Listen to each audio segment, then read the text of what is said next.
Imagine being able to sit down and focus deeply on what matters most, without your mind wandering, without checking your phone, without feeling the need to escape every 5 minutes. Imagine having complete control over your attention, your energy, and your time. But be honest, how many times have you sat down to work or think, only to find yourself scrolling, clicking, or chasing noise? We live in a world built to steal your focus. Notifications, endless content, constant messages. It's not just everywhere, it's inside you now. You've trained your brain to seek distraction, and every time you give in, you lose something. Your time, your clarity, your peace. But it doesn't have to stay this way. Today, you're going to discover the tools to take your focus back. Not vague advice, not empty motivation. Real, practical habits rooted in ancient Stoic wisdom that will help you train your mind, regain discipline, and finally escape the trap of distraction. So get ready, because after this video, your attention will no longer be something the world can steal. It will be something you control. But before we start, I want you to make a decision, a commitment. Write this in the comments. Starting today, I take back control of my focus. I am Stoic. This isn't just a sentence. It's a signal, a declaration that you are no longer a slave to noise. Say it, write it, repeat it until it becomes your identity. Now, let's begin. Number 1. Clear your mind with cognitive load journaling. Your mind is not a storage unit. It's not made to hold everything at once. Your to-do lists, your worries, your half-finished ideas, your errands, your goals, your memories. But that's exactly what most people try to do. They keep everything inside their head, hoping they'll remember it all, juggle it all, manage it all. And then they wonder why they feel mentally drained before the day even begins. You don't need more apps, more reminders, more productivity hacks. What you need is mental space. And the simplest way to create that space is through something ancient, powerful, and overlooked: journaling. But not just any journaling. This is not about writing poetry. It's not about documenting your life. It's about clearing your mind, freeing up your mental bandwidth so you can actually focus. It's called cognitive load journaling, and it will change the way you think, work, and live. Your brain, like a computer, has limited RAM. When too many tabs are open, when you're thinking about groceries, your email, a text you forgot to reply to, a project deadline, your weekend plans, your brain slows down. You lose clarity, you lose direction, and worst of all, you lose the ability to focus on what's right in front of you. The Stoics understood this. They practiced self-examination, reflection, and intentional thought. Marcus Aurelius wrote daily in his journal, not to impress anyone, but to empty his mind and sort through the noise of life. So here's what you need to do. Before you start any deep work, before you try to write, study, create, or make an important decision, stop. Sit down with a pen and paper, or a blank screen if you prefer, and take 5 minutes to unload your mind. Write down everything that's floating in your head.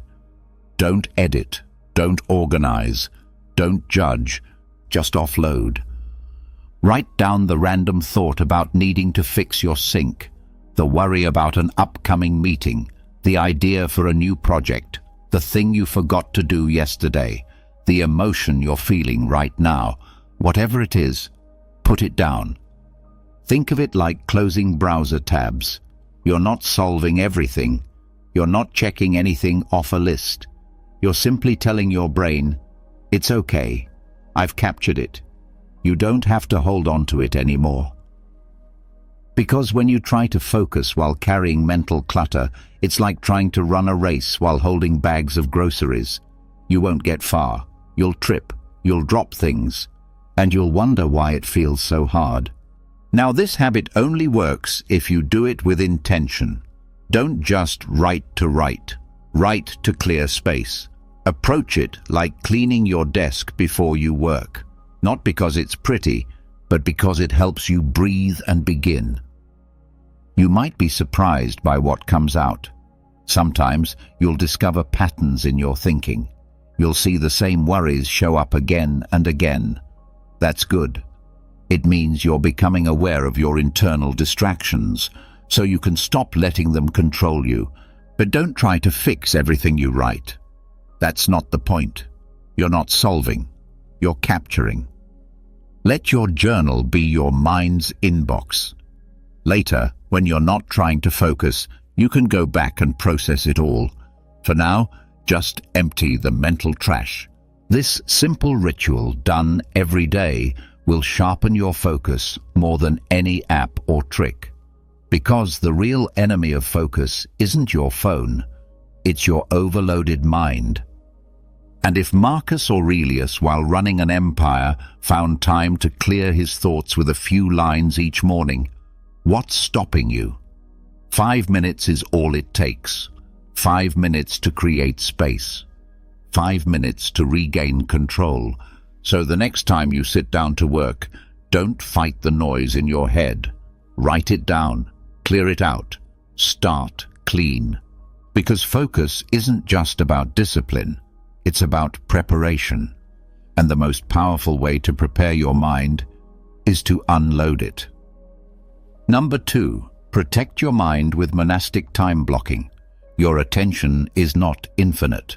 Every time you switch tasks, check a message, or get interrupted, a little bit of your focus is lost. It doesn't come back right away. It lingers. That lingering fog is called attention residue, and it's one of the biggest reasons you feel tired, distracted, and stuck in shallow work all day. But what if you could escape it? What if you could carve out space in your life where distractions couldn't touch you, where your focus could go deep, where your best thinking could happen, where you could finally finish what matters? That's what monastic time blocking is for. And yes, it's as serious as it sounds.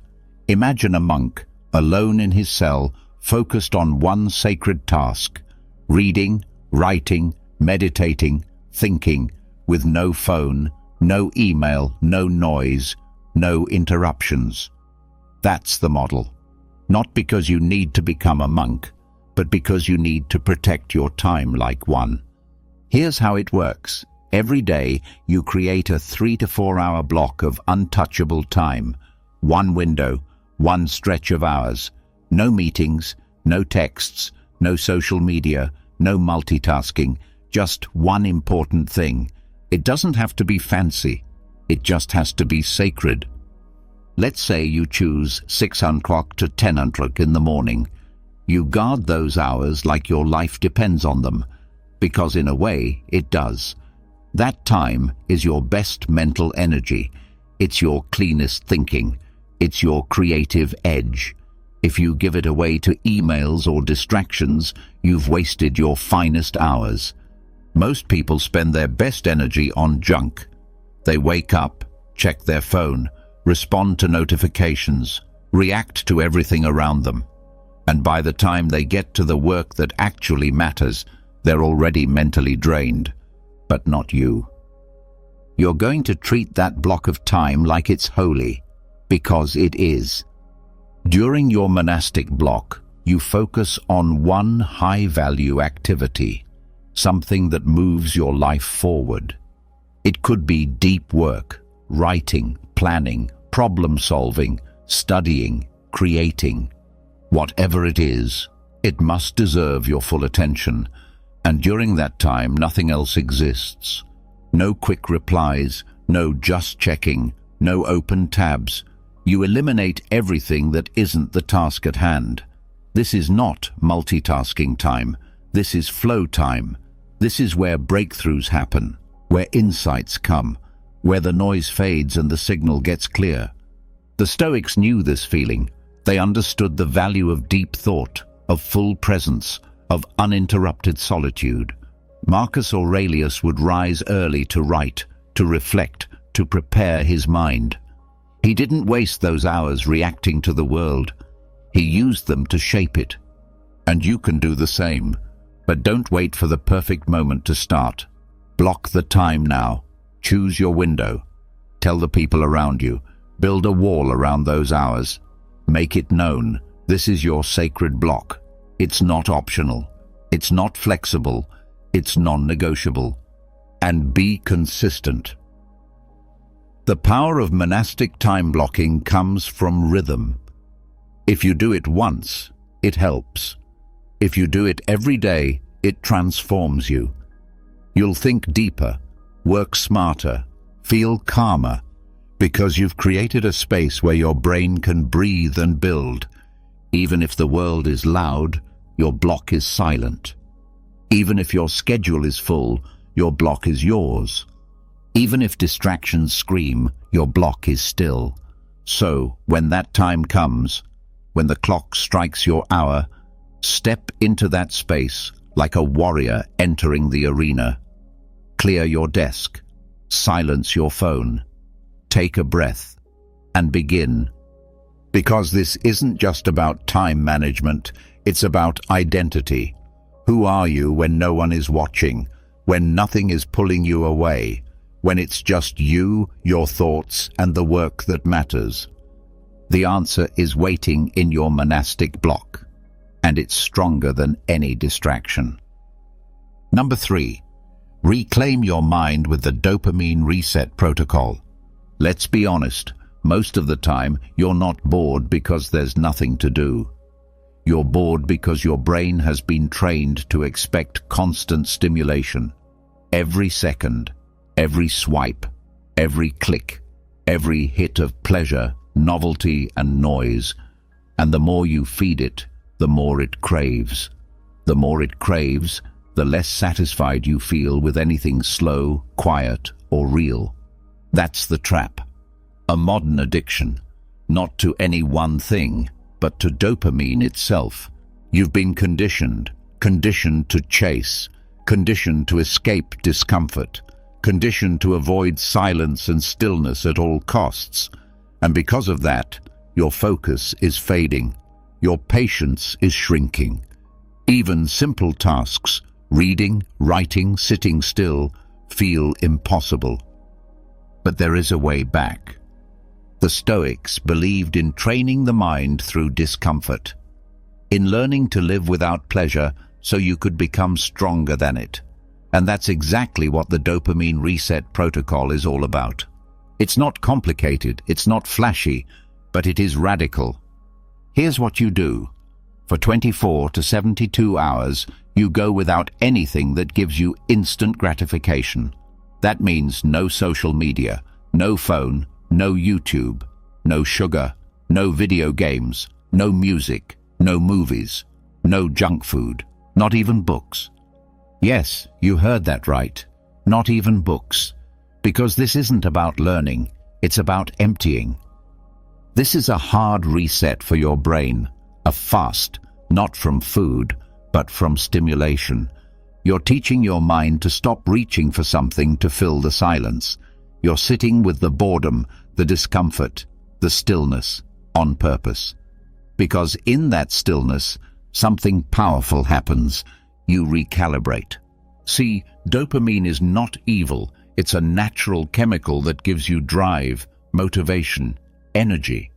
But when it's constantly spiked by artificial things, like scrolling, sweets, or screens, your baseline goes numb. Your brain stops responding to simple pleasures. You feel dull, tired, restless. Nothing feels satisfying. That's why you need to reset. Plan a weekend. Disconnect completely. Go offline. Leave your phone in a drawer. Eat simple food. Walk in silence. Stare out the window. Sit with your thoughts. Let your mind slow down. At first, it will feel painful. You'll feel anxious. You'll reach for your phone out of habit. You'll want to fill the quiet. That's normal. That's withdrawal. That's your brain begging for a hit. Don't give in. Let it pass. Breathe. Observe. You are not your cravings. You are the one watching them. That's where the Stoic strength is, in the space between the urge and the action. By the second day, things start to shift. Your thoughts become clearer. You feel more present. Food tastes better. Silence feels rich. And you begin to see how much of your life was being consumed by artificial stimulation. By the third day, your baseline resets. You no longer need distraction just to feel normal. You can focus, you can work, you can think deeply without needing to escape. After the reset, your mind is hungry again, but not for chaos, for clarity. Suddenly, a walk feels fulfilling. A page of a book feels engaging. A single task feels meaningful. You don't need more. You just need real. The Stoics practiced this kind of reset often. Seneca fasted from comfort to keep his spirit sharp. Epictetus taught that mastery over desire was the path to freedom. They knew that the more you indulge, the more you need. And the more you need, the less power you have over yourself. So take your power back. You don't have to live numb. You don't have to be a slave to distraction. You don't have to chase dopamine every hour just to feel alive. Try the reset. Give yourself 3 days. No stimulation, no shortcuts, no escape. Just you, your breath, and your mind, slowly waking up again. Because stillness is not the enemy. It's the training ground. And when you emerge from it, you'll be clearer, calmer, and stronger than before. Number 4. Break the chain with the keystone distraction audit. Not all distractions are equal. Some are just noise, harmless, small, but others, they're gateways. One small action, one tiny decision, one innocent click, and suddenly you've lost 2 hours of your life. That's the keystone distraction. It's not the biggest distraction you face, it's the first. The one that unlocks all the others. The one that lowers your guard. The one that opens the door and says, just for a second, knowing full well it never stops there. And until you find it and remove it, you'll stay stuck in the same pattern. Distracted, scattered, unfulfilled. That's why you need to run a keystone distraction audit. A ruthless, focused investigation into the root of your distraction chain, not the symptoms, not the surface, the start. Think about it.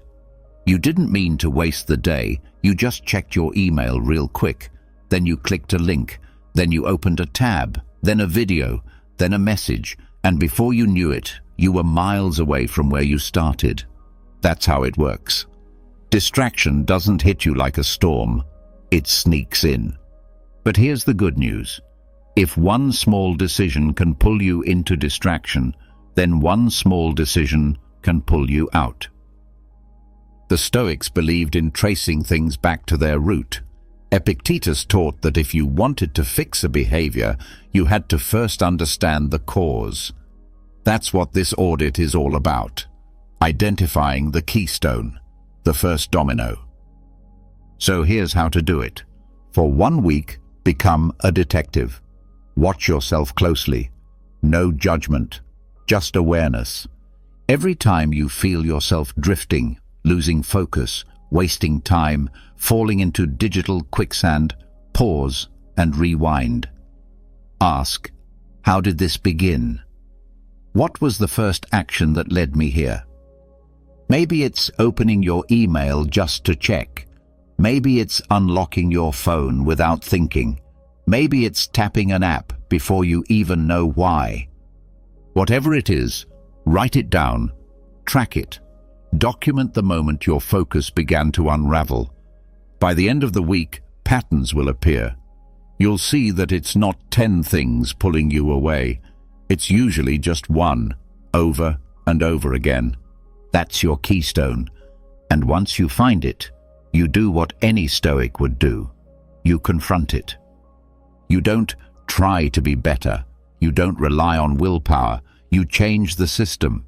You remove the trigger, or you block it, or you make it harder to access. You disrupt the chain at the source. If your keystone is checking email in the morning, delay it until after deep work. If it's YouTube, log out, uninstall, or block it during work hours.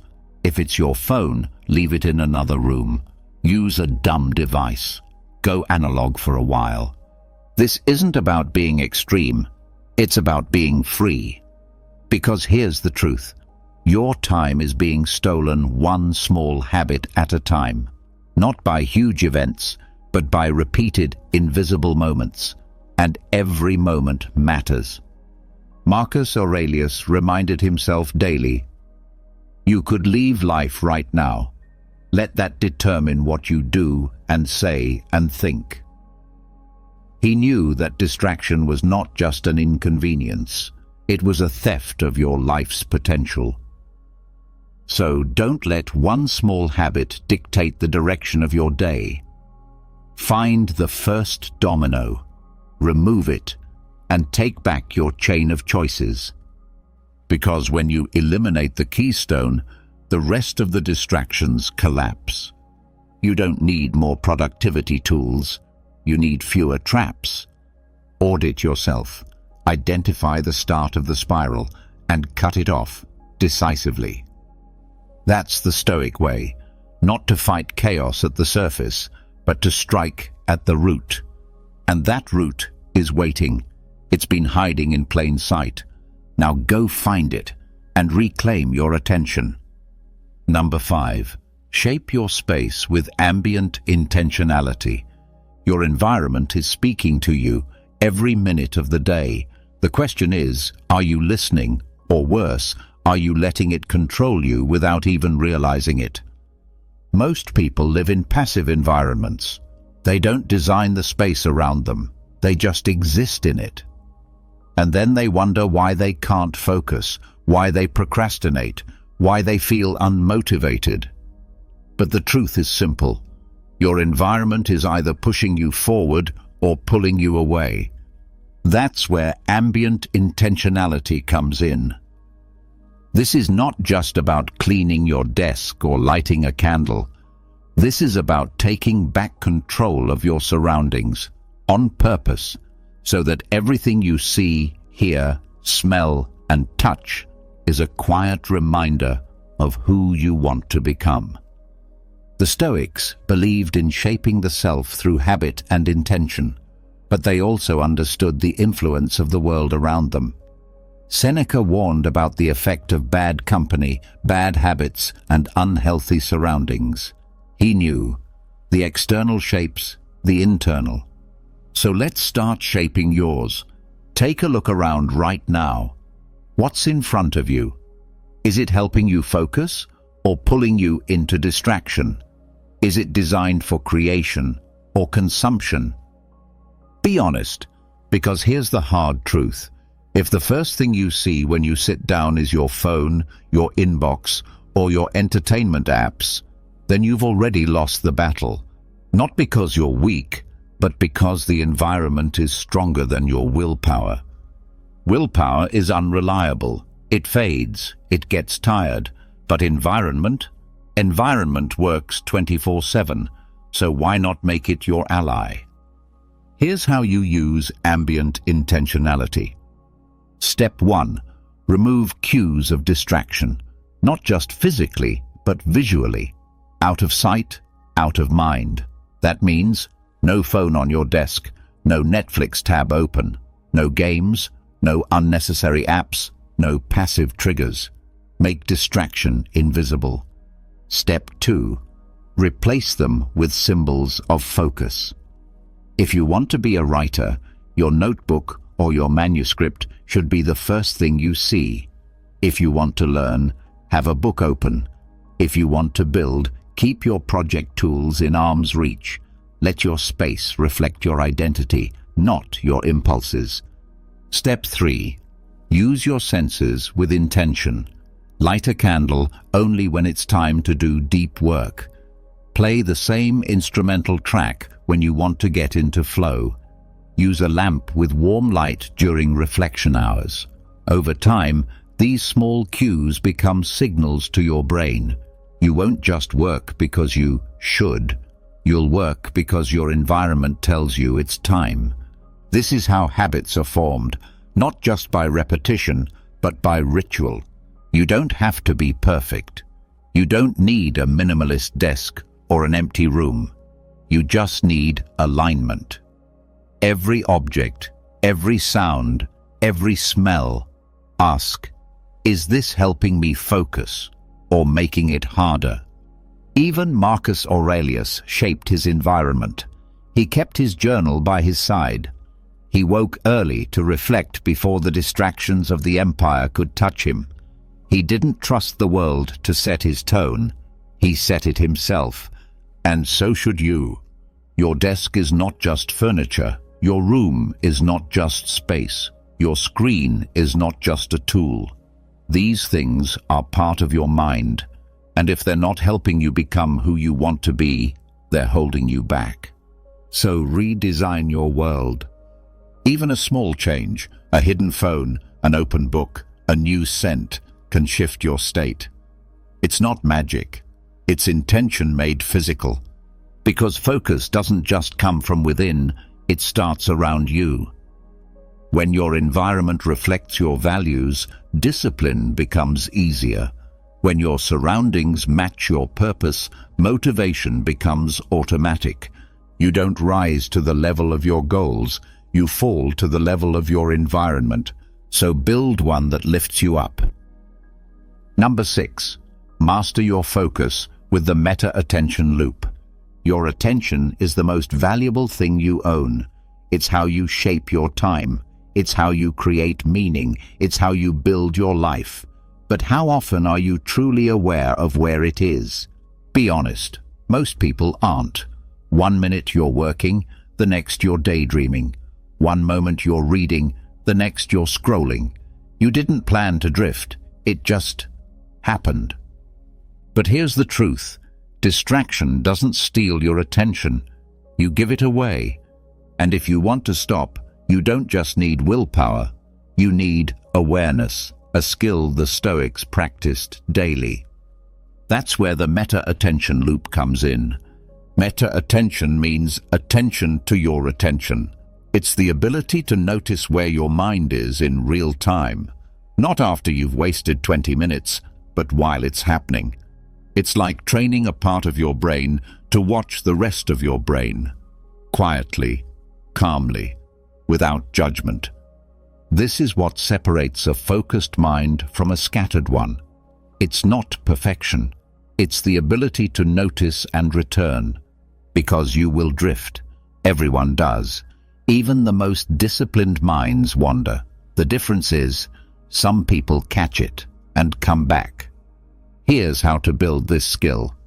Practice the catch and label technique. Every time you realize your mind has wandered, you catch it. Then, in your mind, you label it. Just one word. That's it.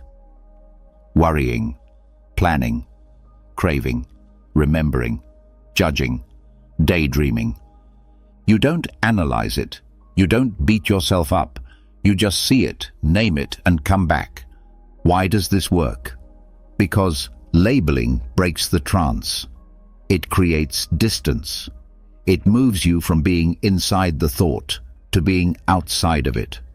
And that small space, that moment of recognition, is where your power lives. It's what Marcus Aurelius did when he wrote, "You have power over your mind, not outside events. Realize this, and you will find strength." He wasn't talking about ignoring thoughts. He was talking about seeing them clearly and choosing not to be owned by them. Every time you label a distraction, you train your inner observer. You sharpen your ability to detect drift faster, and the faster you catch it, the less power it has over you. This isn't a one-time fix. It's a daily loop. You drift, you catch, you label, you return, over and over again, like reps in the gym, but for your mind. And the results are real. You'll start noticing when your attention starts to slip, not after 5 minutes, but after 5 seconds. You'll stop reacting blindly and start responding deliberately. You'll regain control, not through force, but through awareness. That's what separates the wise from the distracted. The ability to witness the mind without becoming it. This is not easy. It takes practice, but it is simple. And the more you train your meta-attention, the more unshakable you become. Because you can't control every thought that enters your head, but you can control what you do with it. So today, start watching. When you work and your mind begins to wander, catch it, label it, return. When you sit in silence and the urge to grab your phone rises, catch it, label it, return.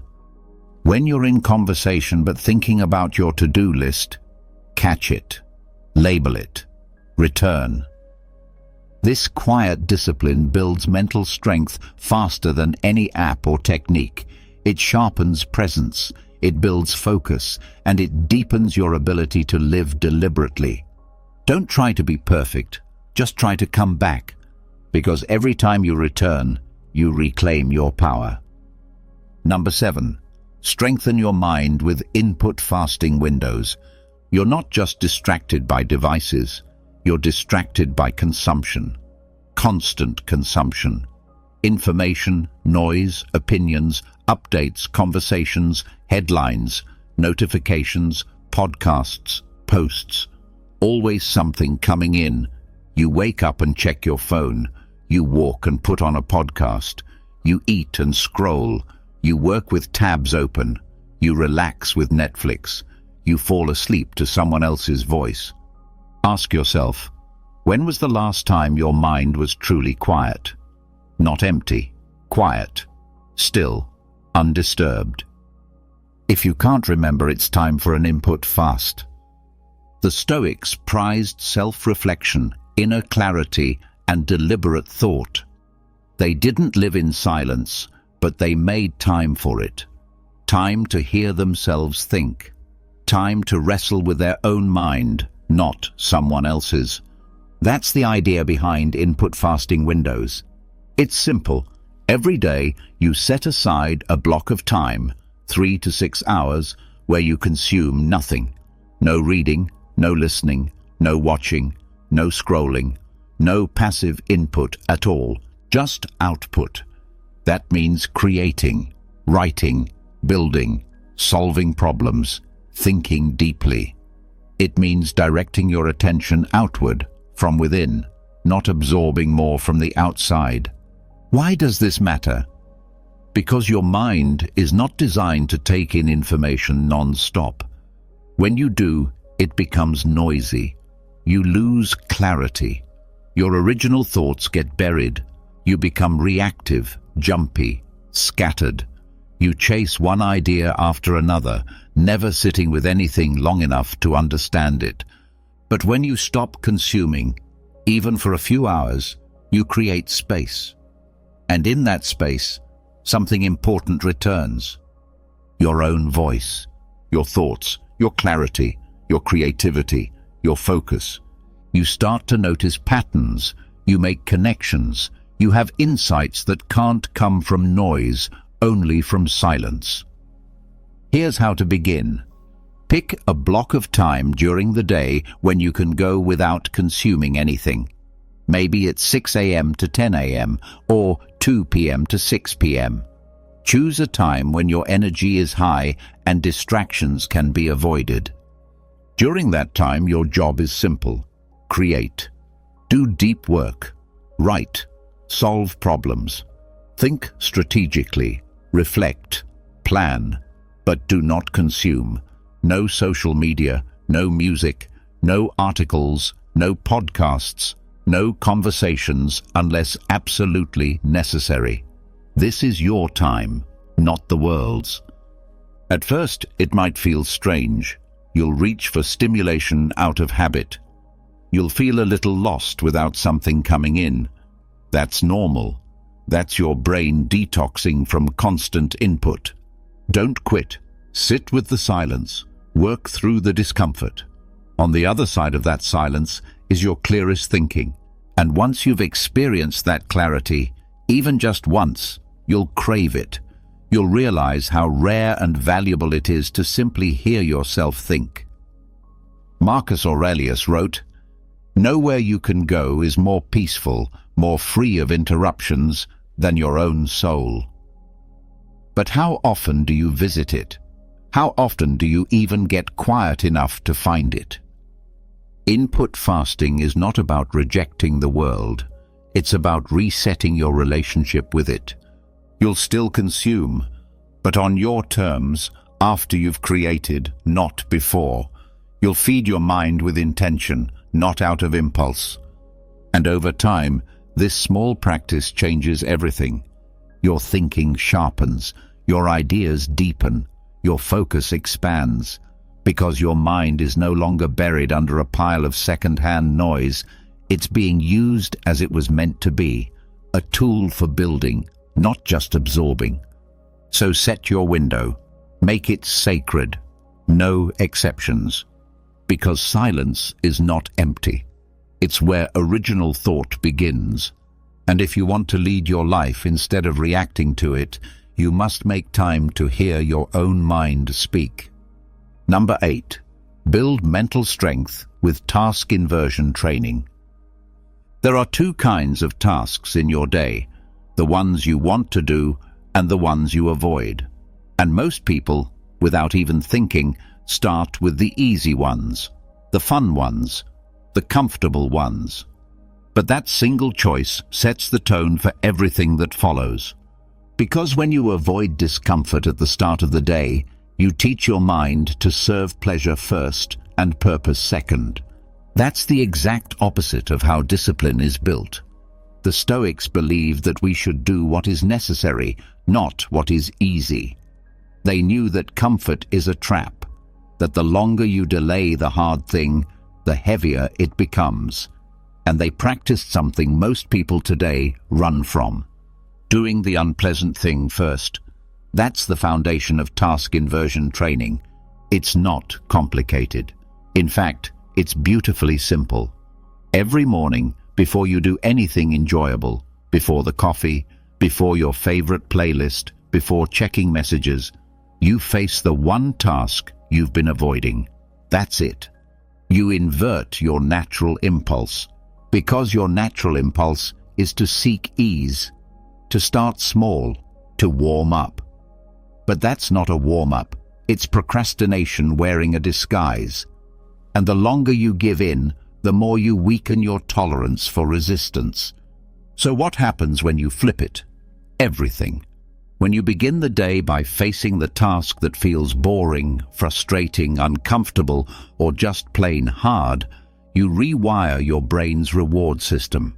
You teach it that discipline comes before pleasure, that progress comes before comfort, and slowly, day by day, you build what the Stoics would call fortitude.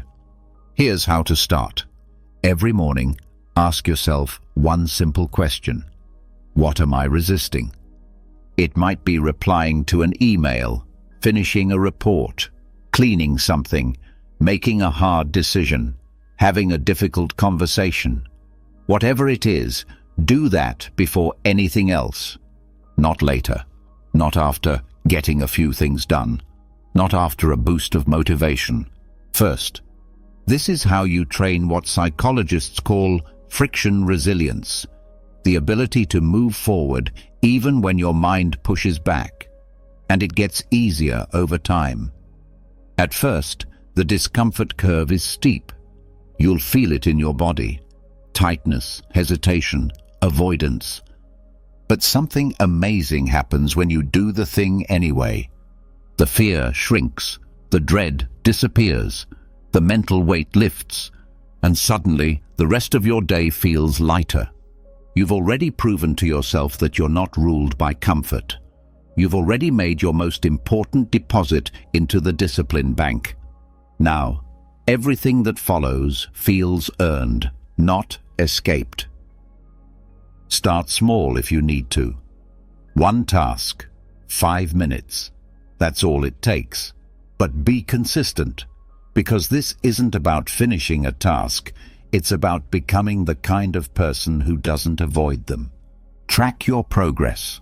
Keep a simple log. What was the task? How did it feel before? How did it feel after? Over time, the discomfort curve flattens. What once felt unbearable becomes automatic. That's the power of inversion. It transforms pain into power, one decision at a time. Remember what Marcus Aurelius wrote. At dawn, when you have trouble getting out of bed, tell yourself, I am rising to do the work of a human being. He didn't say, when you feel like it. He said, do the work, because that is what you are here for. So tomorrow morning, when the easy choice is in front of you, stop. Ask yourself, what am I avoiding? Then go straight at it. Not because it's fun, not because it's easy, but because you're training for something bigger, a life where resistance doesn't stop you, because freedom doesn't come from escaping discomfort. It comes from doing what must be done, even when you don't want to. Number 9, strengthen your response with thought rehearsal for interruptions. Distraction doesn't always sneak in quietly. Sometimes it barges in, bold, loud, and without warning. A ping from your phone, a knock at the door, a sudden thought that hijacks your mind. And just like that, your focus is gone. Not because you didn't care, not because you weren't disciplined, but because you weren't prepared. You see, most people expect focus to last on its own. They sit down to work, hoping that nothing will get in the way. But Stoics didn't hope. They prepared. They practiced a method called premeditatio malorum, the premeditation of adversity. They imagined what could go wrong before it did, so they wouldn't be caught off guard. They rehearsed their response so they could stay calm when life tested them. That's exactly what thought rehearsal for interruptions is. It's a practice, a form of training where you prepare your mind for the exact distractions you already know will come. Because, let's be honest, you already know what pulls you away. You've seen it before, you've felt the urge, you've watched yourself follow it. The question isn't if it will happen again. The question is, will you be ready when it does? Here's how you train. Before you begin a session of focused work or early in the morning, you take a few minutes to mentally prepare for the interruptions you're likely to face. You close your eyes. You visualize the moment. You imagine your phone buzzing next to you.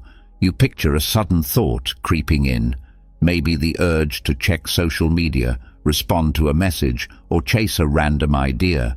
And then, instead of reacting, you respond, calmly, clearly, with intention. You hear the thought and you say to yourself, no, I'll do that after focus time. You feel the urge and you remind yourself, ignore the ping, stay with the task. You sense the craving, but instead of giving in, you say, not now, this can wait. These aren't empty phrases. They are mental commands. When you rehearse them enough, they become automatic. They stop being reactions and start becoming reflexes. Your brain, trained by practice, obeys patterns it already knows. That's the power of rehearsal. You're not guessing in the moment. You're following a decision you already made. And the result? You stay focused, you stay steady, you stay you. This kind of training isn't new. Athletes do it, soldiers do it, surgeons do it. Anyone who needs to stay sharp under pressure practices the moment before it arrives. They build clarity in advance, so when the test comes, they're not surprised. They're ready. Why should your attention be treated with less care? Marcus Aurelius didn't hope to stay composed in chaos. He trained for it daily. He wrote, reflected, prepared. Because he understood, when your mind is calm and your response is trained, you don't panic, you act. So start now. Choose your next moment of focus. Before you dive in, close your eyes. Picture the distraction. Feel the urge and say the words. Repeat them 3 times. Say them with confidence, like a soldier reviewing a mission. Then open your eyes and begin. When the real distraction comes, you'll be ready. You won't drift. You won't follow. You'll return to your work with quiet strength. You'll stay aligned with your intention, not tossed around by impulse. This is what separates the focused from the scattered. Not more time, not more effort, just better preparation. And once you've rehearsed who you'll be in the face of distraction, nothing can shake you. Because you won't just be reacting to the world, you'll be leading yourself through it. Number 10. Reset your attention with tactile anchor tools. Sometimes the most powerful way to control your mind is through your hands. In a world of constant noise, buzzing phones, glowing screens, and non-stop talking, your visual and auditory senses are overwhelmed. They're overstimulated. They're tired. And in that noise, your focus slips away again and again. But what if you could bypass all of that? What if you could return to presence not with another app or another reminder, but with something physical, something quiet, solid, and grounded? That's the power of tactile anchor tools. The Stoics believed in physical symbols, rings, cloaks, staffs, that reminded them of their duties and values. They understood that the body can train the mind, just as the mind trains the body. When things got chaotic, they turned to something they could touch, feel, and return to, a physical cue that pulled them back to themselves. That's what a tactile anchor does for you. It's a simple object, a smooth stone, a textured bracelet, a specific pen, a ring, a coin, a rubber band around your wrist. It's not magic. It's not technology. It's association. You choose one object and give it a purpose, to remind you who you are when your mind starts to drift. Let's say you're working and suddenly your focus begins to slip. You feel the urge to check something. Your mind wanders. You notice it, but instead of panicking or trying to power through, you reach for your anchor. You touch it. You hold it. You feel its texture, its weight, its shape. In that moment, your body sends a message to your mind. Come back. We are here. We are focused. The act is small, but the effect is powerful because it doesn't rely on willpower. It doesn't add more stimulation. It does the opposite. It grounds you in the present, physically and mentally. And the more often you use your anchor, the stronger the connection becomes. Over time, just touching it resets your state. It becomes automatic. Muscle memory, somatic focus. Your object becomes a switch. When your mind is chaotic, it brings you calm. When you drift into distraction, it brings you back. When you're about to spiral into overthinking, it brings you clarity. This isn't superstition, it's training. It's wiring a habit into your nervous system through repetition and touch. It's giving your focus a form. Choose your anchor carefully. It should be small, portable, and meaningful. You don't want something random. You want something that feels personal, something that, over time, your mind learns to respect. Maybe it's a worry stone you keep in your pocket. Maybe it's a pen you only use during deep work. Maybe it's a simple bracelet you tap when you feel yourself drifting. Whatever it is, don't just use it passively. Give it purpose. Before your next session of work, take the object in your hand. Hold it. Tell yourself, this means presence. This means focus. This is who I become when I touch this. Then, when the moment comes, when your thoughts scatter, when your hands reach for your phone, when your mind starts to wander, you don't fight the urge. You don't panic. You touch your anchor, and you come back. Quietly, steadily, without needing a screen, a sound, or a second guess. That's the Stoic way. Simple, physical, intentional. Your focus is not just a mental state, it's a posture, it's a rhythm, it's a practice built through repetition, and your anchor becomes the tool that helps you return to it again and again. In a noisy world, silence is power. In a world of endless motion, stillness is strength. And in a world of mental drift, a simple object in your hand might be the most powerful reminder of who you choose to be. Number 11. Shape your mind with an attentional diet plan. You are what you eat. Everyone knows this when it comes to food. If you fill your body with junk, your energy crashes, your clarity fades, your health suffers. But what most people don't realize is this: your brain works the same way. Your attention is constantly being fed.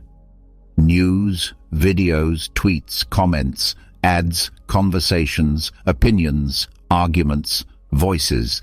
Every piece of input you consume is fuel for your thoughts. And just like with food, not all fuel is equal. Some content gives you strength, insight, clarity, and focus. Most of it? It leaves you anxious, reactive, scattered, and distracted.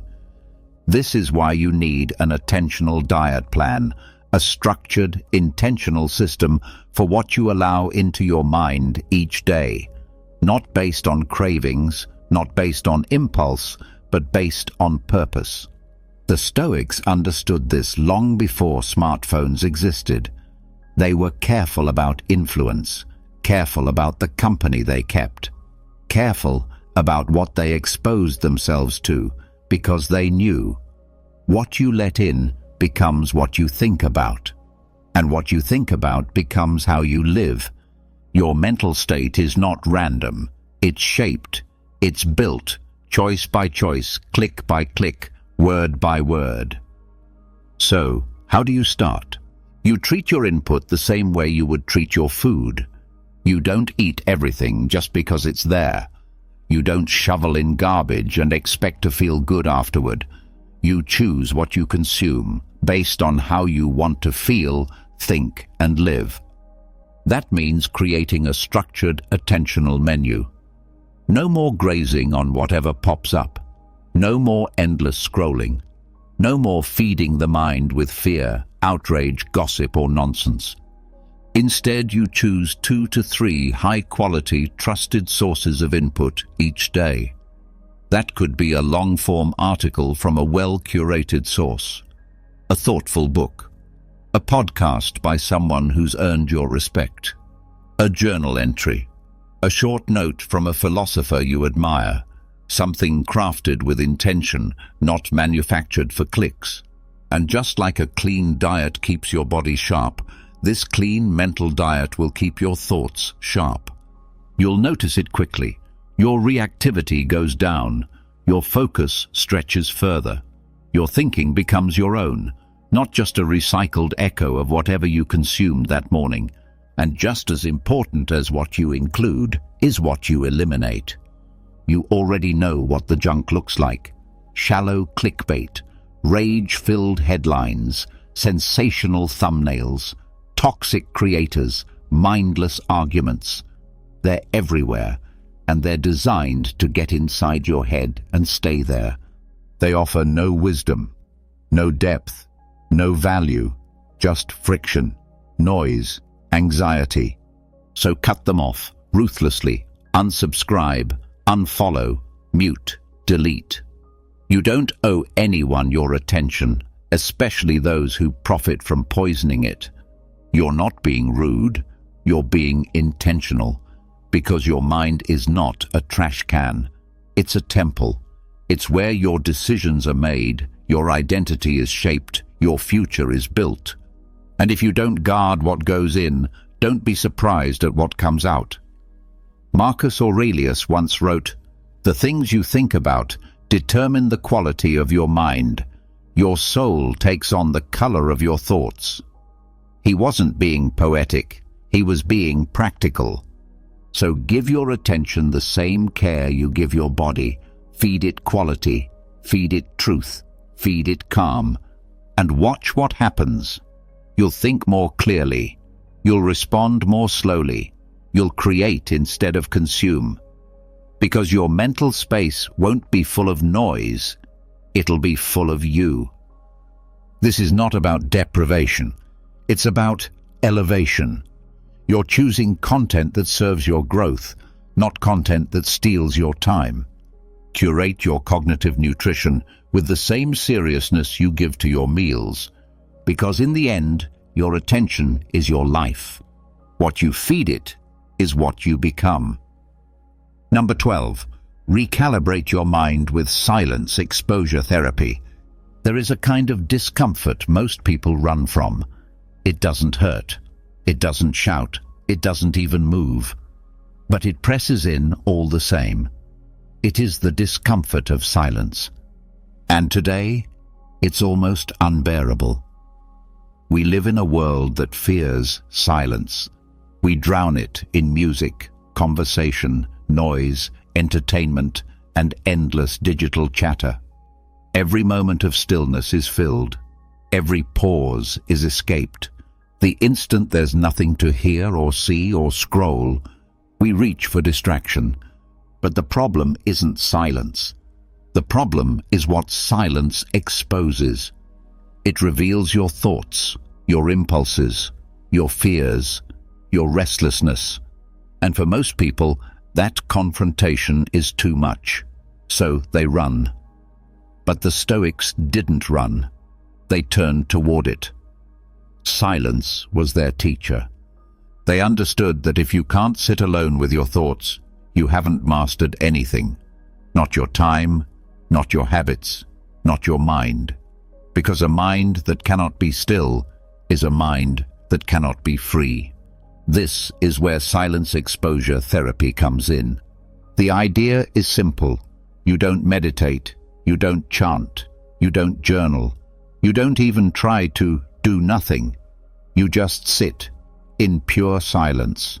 No music, no voices, no screens, no talking, no input. At first, it will feel uncomfortable. Your mind will squirm. You'll want to move. You'll want to check something, fix something, entertain yourself. This is normal. This is the withdrawal of a brain addicted to stimulation. But this is also where the therapy begins, because the longer you stay in the silence, the more your mind starts to slow. You'll hear your own thoughts rise and fall. You'll see how chaotic they can be. But then something else happens. They begin to settle. Like mud in a glass of water, the noise sinks, and clarity rises. You start with 10 minutes. That's all. You sit in silence and just observe. You don't try to empty your mind. You don't control your breath. You don't do mindfulness. You just watch without reaction. And over time, you stretch that silence. 15 minutes, then 30, then an hour.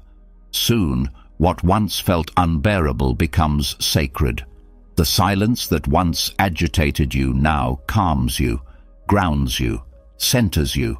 And this isn't just about peace, it's about power. When your mind can tolerate stillness, you become immune to the world's distractions. You don't need noise to feel normal. You don't need entertainment to escape. You don't need to reach for your phone every time your thoughts grow quiet. You've trained yourself to be at ease without stimulation. That is rare. That is strength. Marcus Aurelius wrote his meditations in silence, early mornings, late nights, alone with his thoughts. Seneca advised practicing discomfort to prepare for life. This is one of the most profound discomforts of our age, and also the most overlooked. Silence isn't empty. It's full of truth. And when you expose yourself to it, deliberately, repeatedly, patiently, you begin to hear the deeper parts of your mind, the parts drowned out by noise, the parts where your real insight, focus, and creativity live. So schedule silence. Not someday, daily, no agenda, no goal, just presence. It will be awkward at first, but keep showing up. The discomfort fades, the resistance softens, and what you're left with is a kind of mental clarity most people never experience, because they never stop long enough to find it. This is the final tool, and it may be the most important, because in silence, everything becomes visible. Your thoughts, your patterns, your impulses, your purpose. And once you can face yourself without flinching, the world has nothing left it can use to pull you away. You weren't born distracted. You were trained to be. Trained by noise, by habit, by comfort, by a world that profits from your broken focus. But now you've seen the tools. 12 disciplines, tested by time, sharpened by Stoic philosophy, grounded in modern neuroscience, that can help you take your mind back. You've learned how to clear your mental clutter, how to guard your time like it's sacred, how to train your focus, reset your craving for chaos, and build an environment that pulls you forward, not down. From cognitive journaling to monastic time blocks, from silence therapy to task inversion, you now hold the keys to clarity. But tools only work if you use them. So here's your final challenge. Choose one, just one. Start today. Start small, but start with intention. And now, leave a comment that locks in your commitment. Write, "Starting now, I train my mind. I choose focus." Say it publicly. Say it clearly. Say it like you mean it. Not because comments boost the algorithm, but because commitments shape identity. Imagine living with an unshakable sense of peace, where nothing and no one has the power to disturb your calm. A life where criticism, offenses, and problems no longer steal your tranquility. It may seem impossible, but the Stoics were able to achieve this while the world around them reacted with anger and frustration. They remained composed, not because they didn't feel emotions, but because they had learned to master them. In this post, I will share how you can achieve the same level of peace by applying Stoic teachings. Once you do, you'll find yourself no longer getting angry or upset with anyone. Not because the world will change, but because you will have transformed yourself. To begin, go to the comments and write, "Today, I start my best version. I am Stoic." By doing so, you commit to taking control of your mind and living with discipline. Now, let's dive into how you can master your emotions and achieve this inner peace. One of the most destructive emotions we can experience is anger. Not only does it harm the people around us, but it also eats away at us from the inside, weakening our minds and leading us to make decisions that we may later regret. The Stoics saw anger as one of the greatest threats to virtue, because when we allow anger to take control, we stop thinking rationally and become slaves to our impulses. Anger is not a sign of strength, but of weakness, a proof that we've lost control over ourselves. Anger is like a wildfire that starts from a small spark. Perhaps it's an offhand comment, an action we perceive as unfair, or an unexpected obstacle. If we feed it with negative thoughts, it grows and quickly spirals out of control, consuming our mental clarity, damaging our relationships, and harming our well-being. Marcus Aurelius wisely suggested that the best way to fight anger is by preventing it from arising in the first place. By learning to recognize the early signs of anger, we can extinguish it before it overwhelms us. The consequences of allowing anger to take over are dire.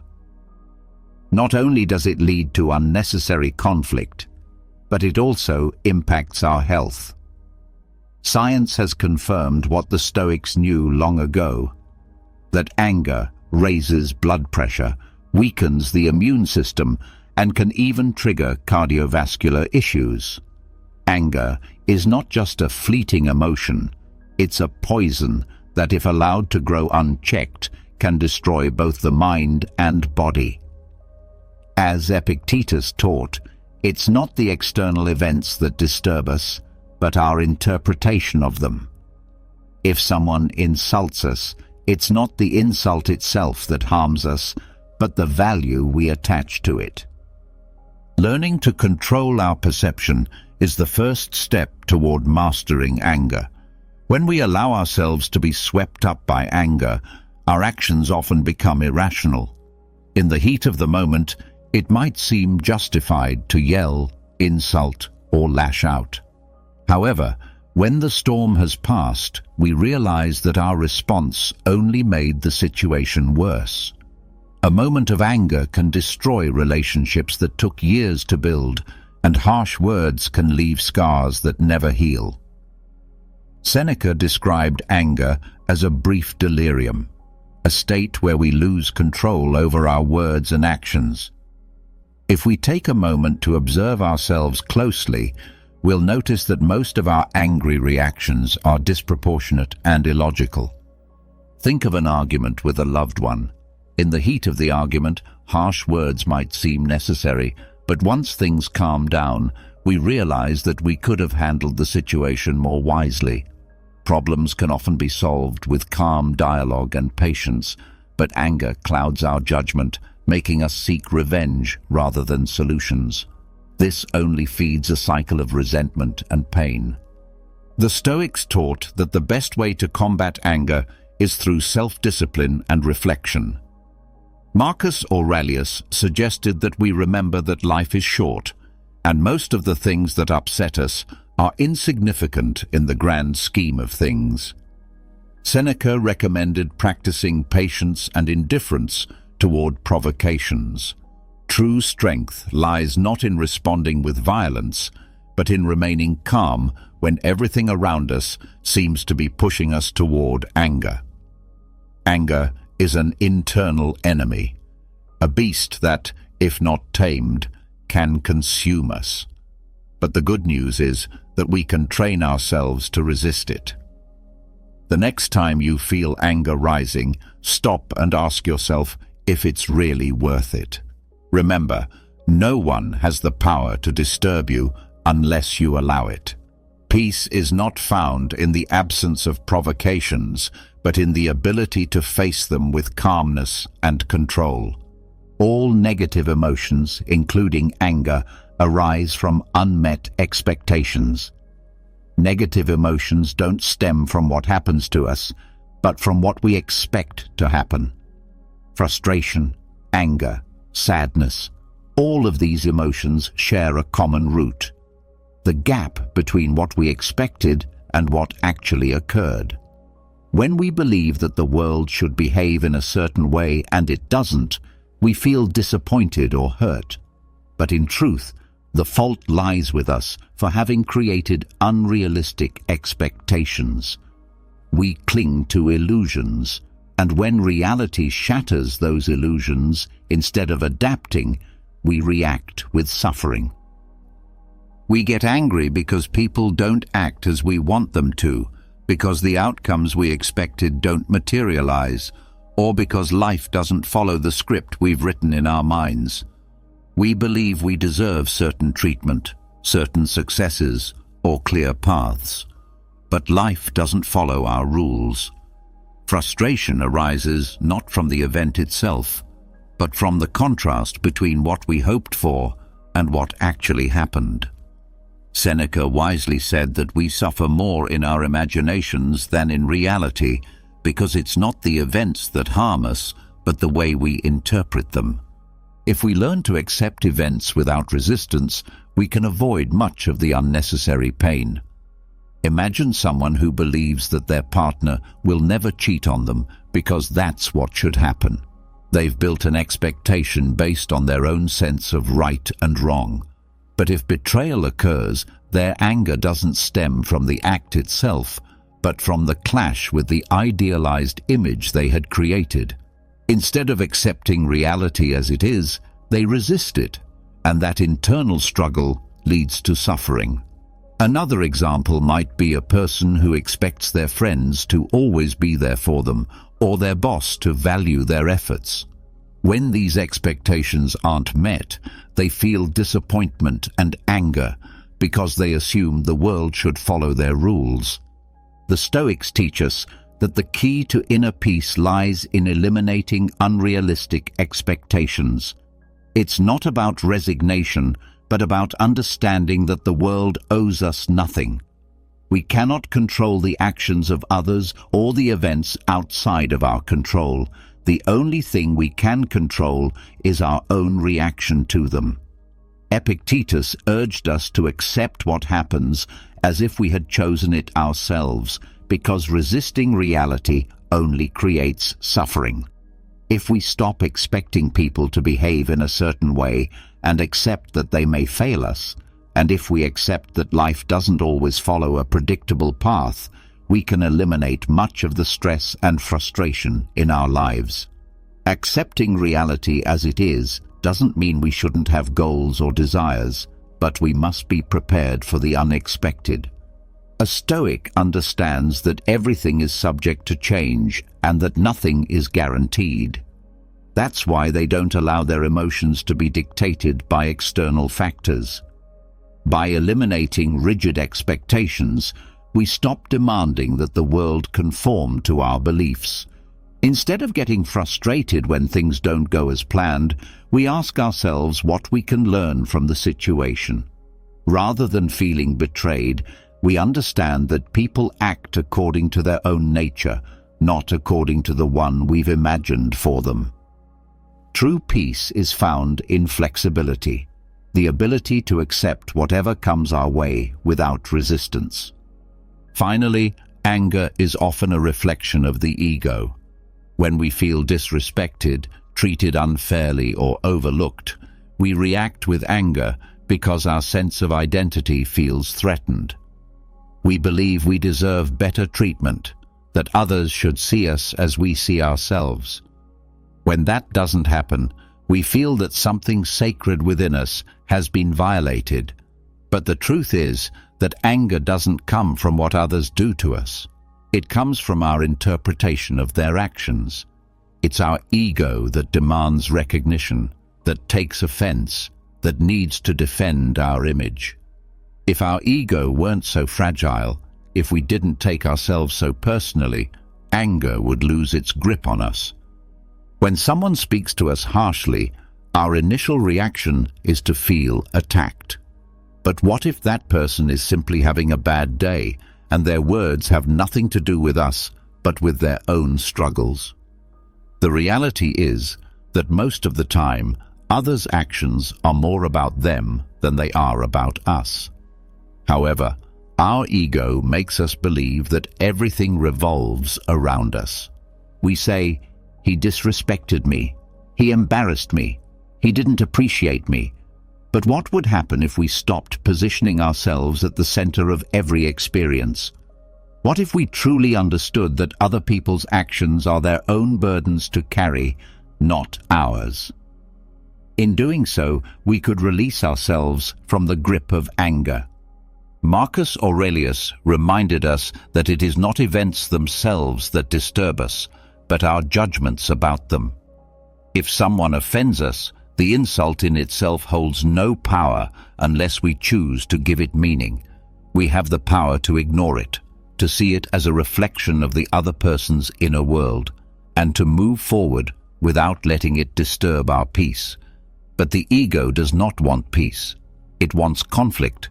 It wants to defend its image. It wants to prove that it is right. And in that desire to protect our sense of self, we fall into the trap of anger. We lose control and react impulsively. But if another person's insult doesn't change our identity, and their attitude doesn't define our value, why allow ourselves to be dragged into a state of emotional chaos? Consider a simple moment in traffic. Someone cuts us off abruptly. The ego insists this is a personal offense, a blatant act of disrespect that must be addressed. It urges us to react, to retaliate, to not allow such treatment. Yet the reality is that the other driver probably didn't even notice us. They're lost in their own thoughts, their own day. Still, our ego insists on taking it personally, turning a thoughtless act into an insult. And in doing so, it invites anger to take over. But what if, instead of reacting, we chose to accept the moment as it is? This dynamic plays out across our relationships and daily interactions. What provokes us is not the event itself, but the story we tell ourselves about it. The Stoics taught that to master anger, we must understand the role our ego plays in inflaming it. If we build a healthy self-esteem, if we release the need for constant validation, if we recognize that our value is not tied to how others treat us, we become immune to provocation. As Seneca said, the best revenge is not to become like those who hurt us. If someone treats us poorly and we react with rage, we surrender our peace to them. But if we remain calm, if we refuse to play their game, we show real strength. Anger is a reflex born from an ego that has not yet learned to let go of others' opinions. But once we understand that no one else has the authority to define us, we begin to free ourselves. Their behavior says more about them than it ever will about us. This doesn't mean we should tolerate abuse or accept injustice in silence. It means learning to respond with intelligence rather than raw emotion. Inner peace doesn't come from controlling the behavior of others. It comes from mastering our own reactions. When the ego is no longer the center of our universe, anger loses its hold. Forgiveness, too, is a key that frees us from anger. Anger is a heavy weight, often carried unconsciously. We cling to resentment, believing it somehow punishes the person who wronged us. But in truth, we are the only ones being punished. Anger consumes our inner calm, traps us in a mental prison, and blocks us from moving forward.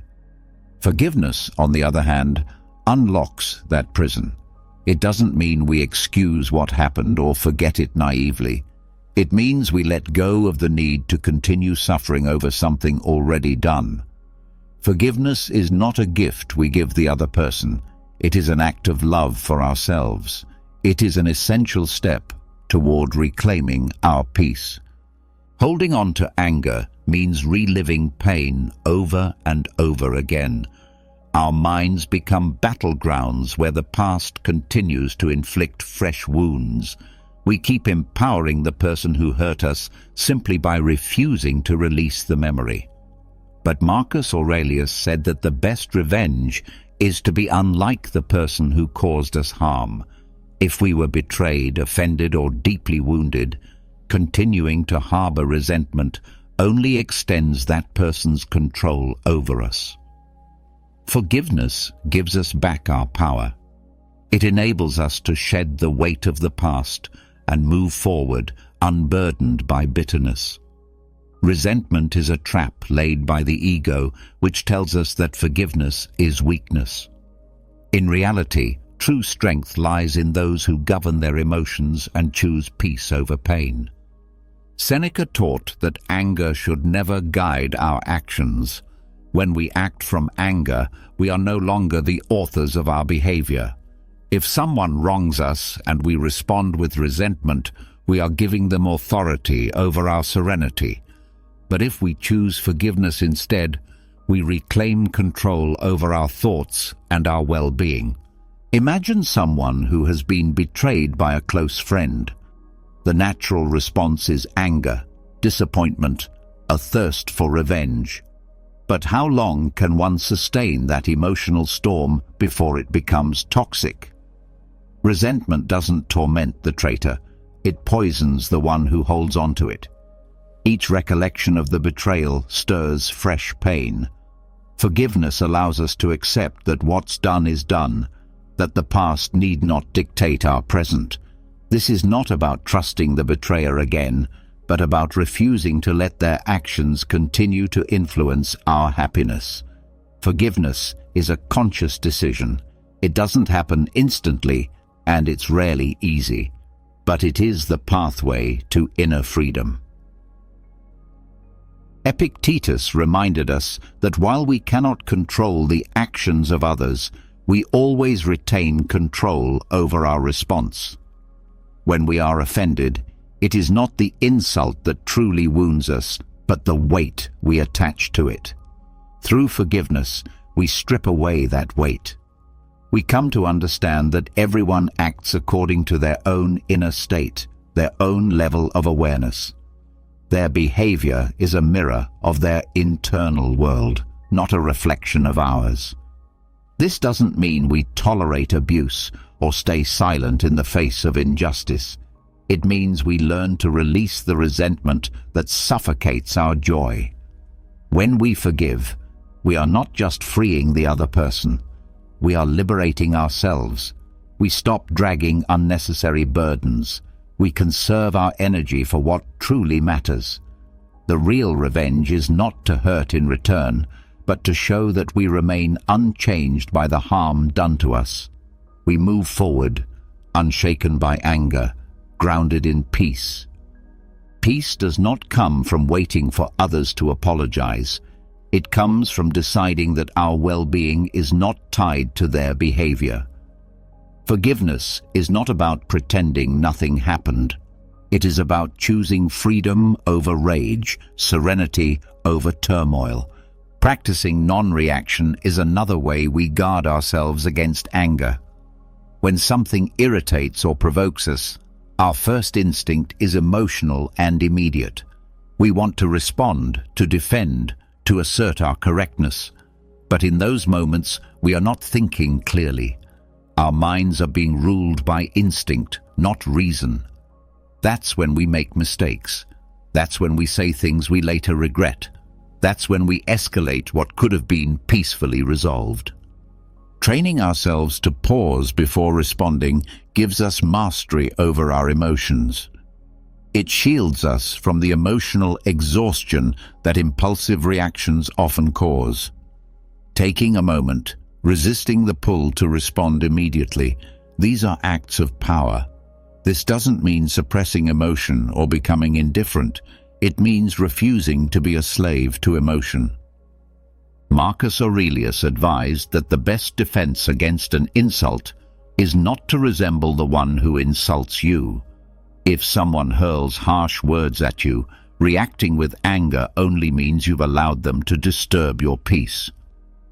But if you remain calm, if you choose silence or a measured response, you show that you're in control, that your well-being is not dictated by others' moods. Daily life offers countless opportunities to practice non-reaction. A rude coworker, an aggressive driver, a family member always looking to argue. In each moment, the choice is ours. We can fuel the fire, or we can pause and respond with wisdom. Epictetus taught that it's not what happens to us, but how we interpret it, that affects us. If someone criticizes you in a meeting and you take it personally, you'll react defensively. But if you pause, breathe, and consider the situation rationally, you may choose to respond calmly, preserving both your professionalism and your peace. Non-reaction is not weakness, it is a sign of strength. Most people are at the mercy of their impulses. When provoked, they lash out without thinking. But true power belongs to those who can resist that initial urge, to those who know they don't have to prove anything, to those who choose when and how to act. Seneca once reminded us that time acts as a powerful filter for emotions. What feels like an unforgivable offense today often fades into irrelevance in just a few days. The things that deeply irritate us right now may seem trivial in a matter of hours. This is why it's so important not to react immediately. Delaying our reaction allows us to gain perspective, to step back and view the situation with greater clarity before making any decisions. Practicing non-reaction does not mean passively accepting everything or allowing others to mistreat us. Rather, it means responding with reason instead of emotion. If something genuinely requires a response, the most effective one will come from a calm mind. Instead of reacting to fire with more fire, we respond with intelligence and inner balance, not out of weakness, but because we understand that our peace is far more valuable than a meaningless argument. Every time we feel the urge to react impulsively, we must remember that we always have the option not to. We can allow the emotion to rise and pass without letting it control us. In doing so, something remarkable begins to happen. Conflicts become fewer, anxiety diminishes, and those who once provoked us lose their grip on our emotional state. This practice of non-reaction opens the door to true freedom, the ability to choose how and when we respond, no longer enslaved by external triggers. There is a deep connection between low self-esteem and anger. Anger is often nothing more than a reflection of internal insecurity. When we are not at peace with ourselves, even a passing comment, a glance, or a simple situation that challenges our self-image can set us off. It's not the event itself that enrages us, it's what it stirs up inside. If someone criticizes us and we respond with anger, the real issue is not their words, but the weight we give them. If we were secure in who we are, with strong self-esteem, we wouldn't need to react with anger. We would simply disregard the remark. But when our sense of self is fragile, any slight shakes us, and anger becomes our shield. Insecurity breeds a sense of vulnerability. We feel we must constantly defend our image, convinced others are judging us and that every negative comment is a threat. Our mind misinterprets these situations as personal attacks and reacts aggressively. But the truth is, no one can diminish our worth unless we allow it. Epictetus taught that we are not disturbed by what others say, but by the meaning we assign to their words. If we believe we are weak or inadequate, any criticism will reinforce that belief, and our first response will be anger. On the other hand, if we possess a solid sense of identity, no external judgment can rattle us. I recall a time when every remark about my appearance triggered anger. I used to tell myself it was due to others' lack of respect, but in reality, I was angry with myself. I disliked what I saw in the mirror, and every external comment felt like confirmation of my own doubts. Their opinion didn't hurt me, my own perception did. The anger didn't stem from them, but from the insecurity I carried within. Over time, I came to see that the real problem wasn't other people. It was my own lack of control over myself. So instead of wasting energy reacting in anger, I chose to take action. I focused on improving my health, building discipline, and reshaping my mindset. And gradually, when those same comments were made, they no longer affected me. Not because people had changed, but because I had changed. Low self-esteem distorts the way we perceive reality. We start to believe we are under constant judgment, But it's not the outside world causing our distress, it's our perception of it. Marcus Aurelius once said that if something external disturbs us, the issue isn't with the thing itself, but in our judgment of it.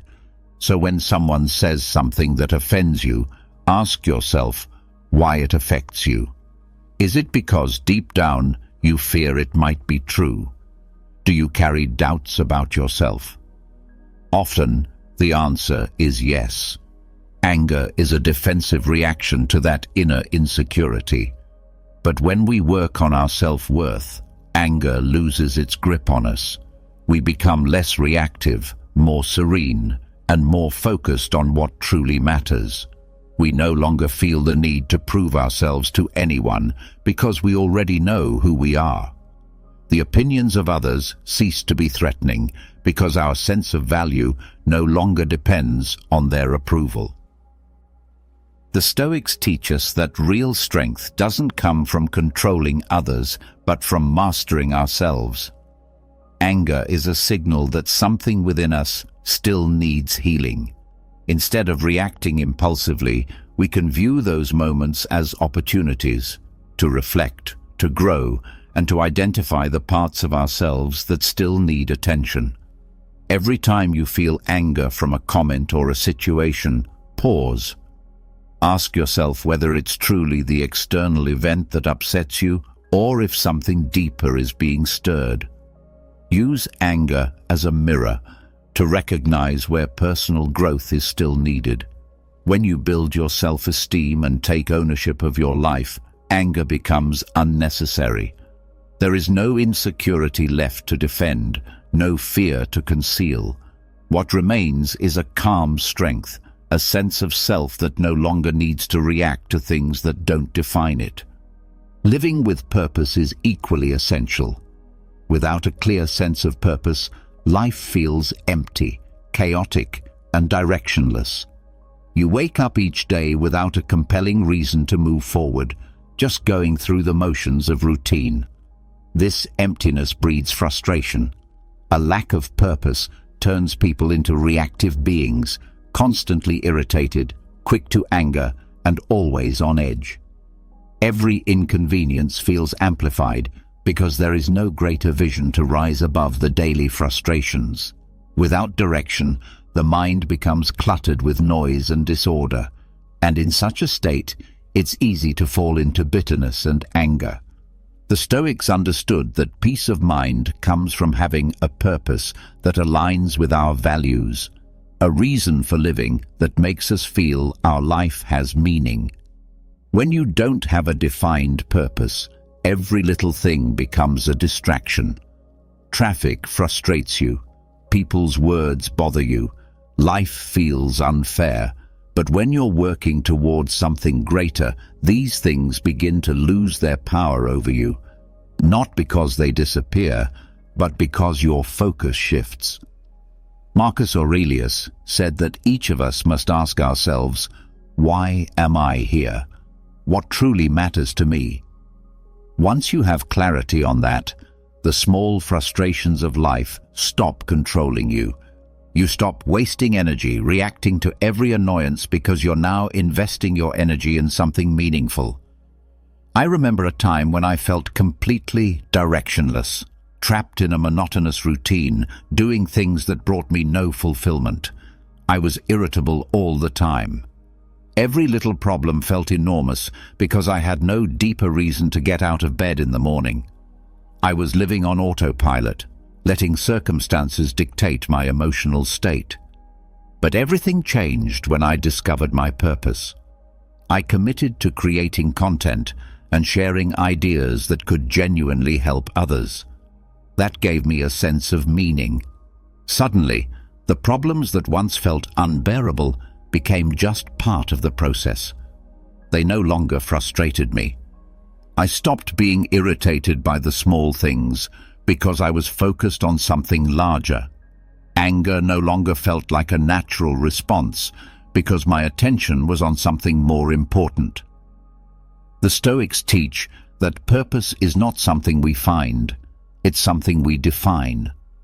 We don't wait for life to hand it to us. we create it.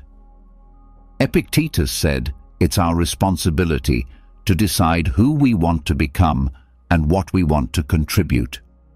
It's not about waiting for inspiration, but about taking deliberate action. Find what makes you feel alive, what gives your life depth. When you discover your purpose and commit to it wholeheartedly, your frustration begins to fade. You no longer worry about things beyond your control. You no longer seek approval or feel the need to prove yourself. You simply do what you know in your heart you must do, and that brings deep satisfaction. When you live with purpose, life stops feeling like a series of problems and begins to feel like an opportunity. You stop reacting with anger to every obstacle because you understand that every challenge is just a step on your path. Each day carries meaning. Every action contributes to something greater. And when that becomes your reality, peace arises, not because everything is perfect, but because you've chosen what matters most to you. There is no room for anger when you're busy building something meaningful. If you feel let down by life or find yourself constantly frustrated, ask yourself if you truly have a clear purpose. Are you spending your time doing something that fills you up, or are you merely passing the days without direction? The difference between a life filled with frustration and a life filled with meaning lies in that answer. Discover what drives you, what compels you to rise each day and move forward with passion. When you identify what truly motivates you, anger begins to lose its grip on your life. Because when you live with purpose, everything else fades into the background as mere noise.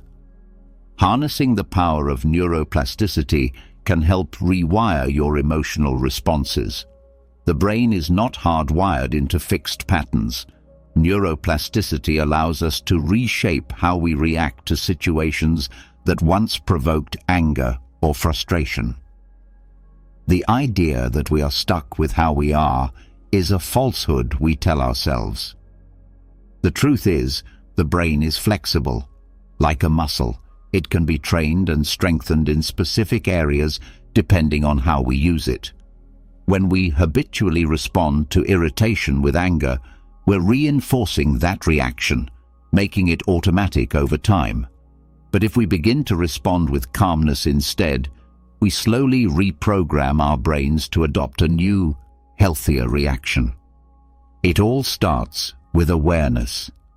When someone insults us, when something doesn't go our way, when we feel disrespected, our first impulse is to react in the way we always have, the way we've conditioned ourselves over the years.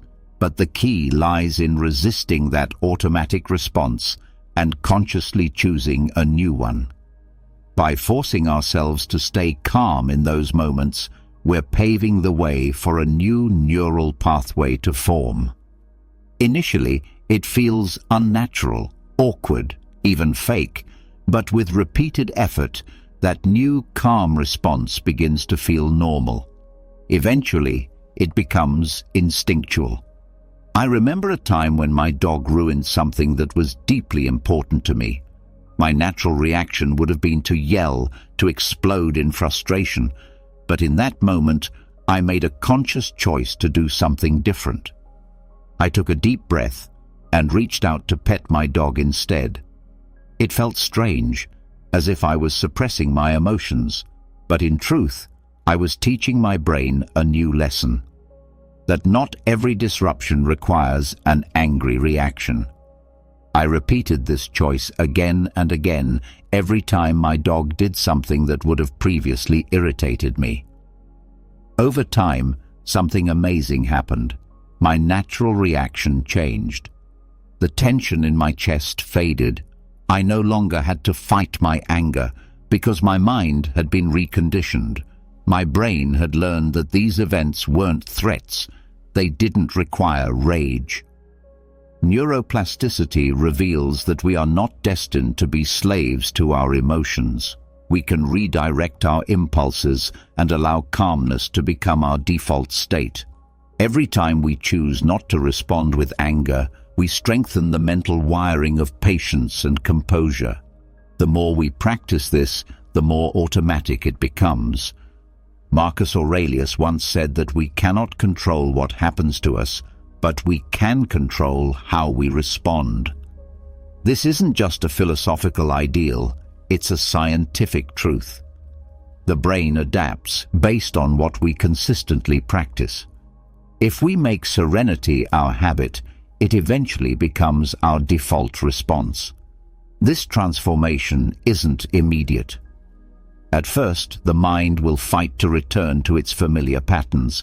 But if we persist, if every time we feel the surge of anger, we pause, breathe, and choose a new response, we will experience genuine change. One day you'll notice that situations which once made you furious now seem trivial.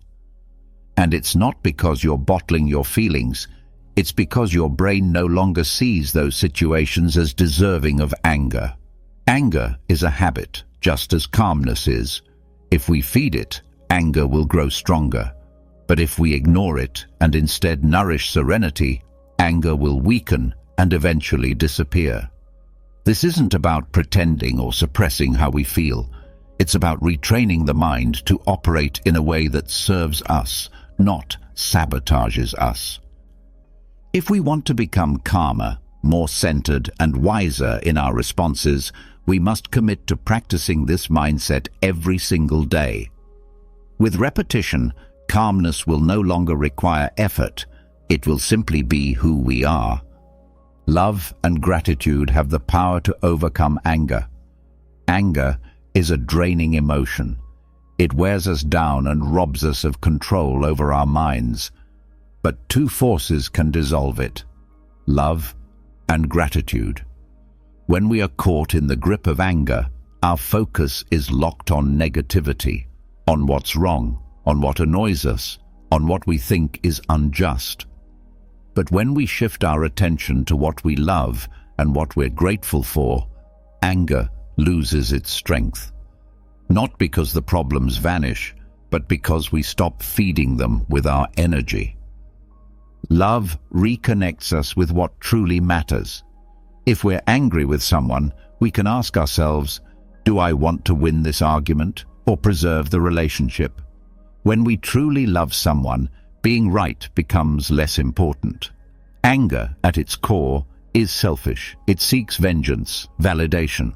But love strives for understanding, for healing, for connection. Too often, we let anger guide our actions in petty conflicts, hurting those we care about most in the process. But in those moments, if we pause and remember our love for that person, everything changes.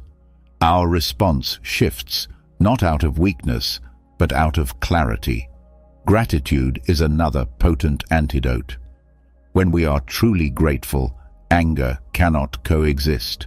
Resentment and thankfulness cannot fill the same space. If something upsets us, we can stop and do a simple exercise. Think of 3 things we are grateful for in that moment. It could be our health, a meaningful relationship, or the lesson hidden in the difficulty. This simple act redirects our thoughts, moving us out of a reactive state and restoring our sense of control. Marcus Aurelius reflected in his meditations on the fleeting nature of life. If today were your last day with someone you love, would you really waste it being angry? Gratitude reminds us that every moment is sacred and that anger only drains the time we can never get back. Years ago, I tried an experiment on myself. Every time I felt anger or frustration, instead of reacting as I normally would, I forced myself to think of something I was grateful for. At first, it felt unnatural, like I was avoiding reality, but eventually, something shifted. My brain started doing it automatically. One day, someone spoke to me with blatant disrespect, and instead of getting upset, my first thought was, I'm grateful to be healthy, and to have the strength to keep going. That thought calmed me. It allowed me to respond with grace, not because the other person deserved kindness, but because I deserved peace. The Stoics understood that our emotions are not dictated by external events, but by how we choose to interpret them. If we dwell on what's wrong, on what we lack, anger grows. But if we focus on what we have, what we cherish, and what we're thankful for, anger diminishes. This isn't denial, it's mental training. It's a choice to see the world from a higher perspective. Epictetus once said the secret to happiness lies not in having more, but in wanting less. Gratitude helps us realize that we already have enough, that peace is possible even in the presence of setbacks. We can't always avoid tense moments or control how others behave, but we can decide what emotional environment we want to create in our minds. If we choose love and gratitude, anger will have no room to grow. When we lead with love, we seek to understand. When we lead with gratitude, we learn to let go. Through this daily practice, we become calmer, more focused, and less reactive. Not because the world changes, but because we've learned to see it differently. Establishing healthy boundaries is essential. When you don't set clear limits, you're allowing others to determine how they treat you. Setting boundaries doesn't mean being confrontational or rejecting people. It means clearly defining where your patience, time, and energy begin and end. When boundaries are missing, you unintentionally send the message that it's acceptable to be disrespected, to have your time disregarded, or your presence taken for granted. And when this continues, frustration builds, anger festers, and emotional burnout sets in. But setting boundaries is your responsibility. It's not up to others. You alone have the power to decide what behavior you accept and what you don't. Often, we allow certain behaviors to persist because we fear being labeled as selfish or unpleasant. Saying no feels uncomfortable because we worry about offending others or being rejected. Yet the true issue is not the act of saying no, but failing to say it when necessary. If someone constantly interrupts you at work, if a friend only contacts you when they need something, or if a family member criticizes you without cause, it's your responsibility to decide whether or not you'll accept that. Seneca once said that while we cannot control how others behave, we can control how we respond. When we tolerate inappropriate behavior without addressing it, we're effectively giving permission for it to continue. When someone crosses a line and we fail to enforce a boundary, we reinforce the very behavior that hurts us. Boundaries are not walls, they are bridges to mutual respect. They are not about pushing people away, but about protecting your peace and preserving your energy. Setting them may feel difficult at first, but they are acts of self-love and emotional maturity. But when you calmly and confidently express that you do not accept such treatment, you send a strong message that you value yourself enough not to tolerate disrespect. You don't need to be aggressive or argumentative. You only need to be clear. Saying something like, "I won't accept these types of comments," or "My time matters, please respect it," or "I don't feel comfortable with that," are simple yet powerful phrases that can completely transform the tone of a relationship. I recall a period in my life when I constantly allowed myself to be interrupted, regardless of what I was doing. If someone needed my attention, I would immediately stop and respond. Initially, I thought that made me a kind and helpful person. But as time went on, I came to realize that all I was doing was allowing others to place their priorities above mine. I often felt drained and frustrated, but it wasn't truly anyone else's fault. I had never established any boundaries. Eventually, I made a decision to change. The next time someone interrupted me, I simply responded, "I'm busy right now, let's talk later." At first it was difficult, but gradually, people began to understand that my time mattered too. The most surprising part, I didn't lose any important relationships. In fact, I started to feel more respected. The Stoics understood that setting boundaries isn't an act of rejection, it's an act of self-respect.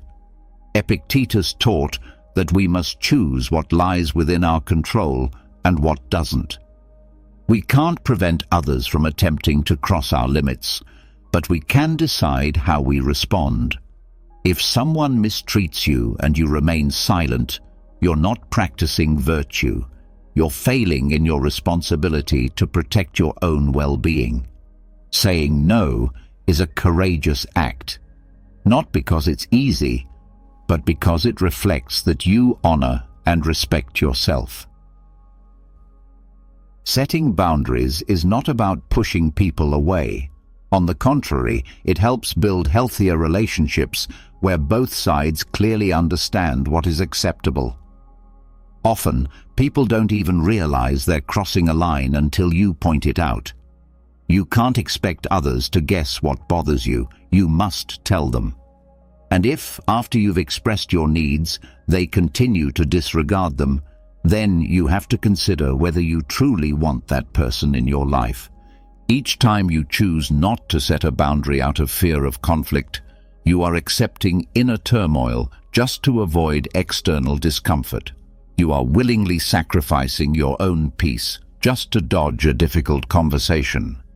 But avoiding the issue doesn't solve it. Learning to say no without guilt is one of the most powerful skills you can develop. It's not about being stronger than others. It's about becoming stronger within yourself. Setting boundaries is not about controlling others. It's about preserving your peace and living with self-respect. Not everything deserves your attention. Each day we face provocations, minor problems, and careless remarks that try to pull us into chaos. But most of these things hold little to no real importance. We end up exhausting ourselves emotionally by reacting to what is trivial, things that will be forgotten by tomorrow. We live in a world where opinions are constantly thrown around, where criticism is common, and where small issues can seem large if we don't learn to filter what actually matters. The key to maintaining inner peace is learning that not everything happening around you deserves your energy. When something bothers you, pause and ask yourself, will this matter in a month, in a year? Most of the time, the answer will be no. Still, we often allow ourselves to be swept up in the moment, feeling compelled to respond, to defend, to react. But if we zoom out and look at life as a whole, we realize many of these things are mere distractions. Marcus Aurelius said that tranquility comes from ignoring what doesn't concern us.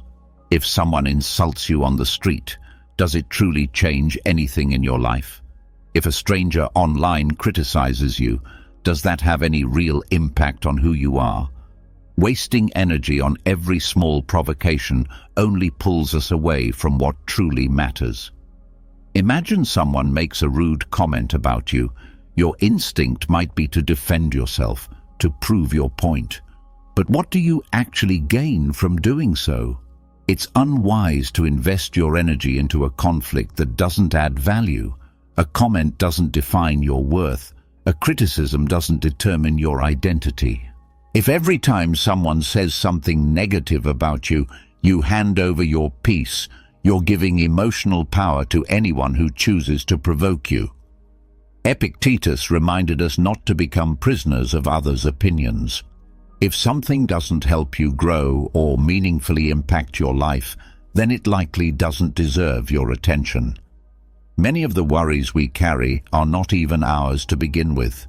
We stress over what others think, over problems we can't control, over expectations that don't belong to us. We spend too much time seeking approval, worrying about what people might say, and focusing on situations that don't even affect our true selves. But when you finally understand that your energy is finite, you become more selective about what deserves your focus. This doesn't mean becoming indifferent. It means knowing how to distinguish between what truly matters and what is just noise.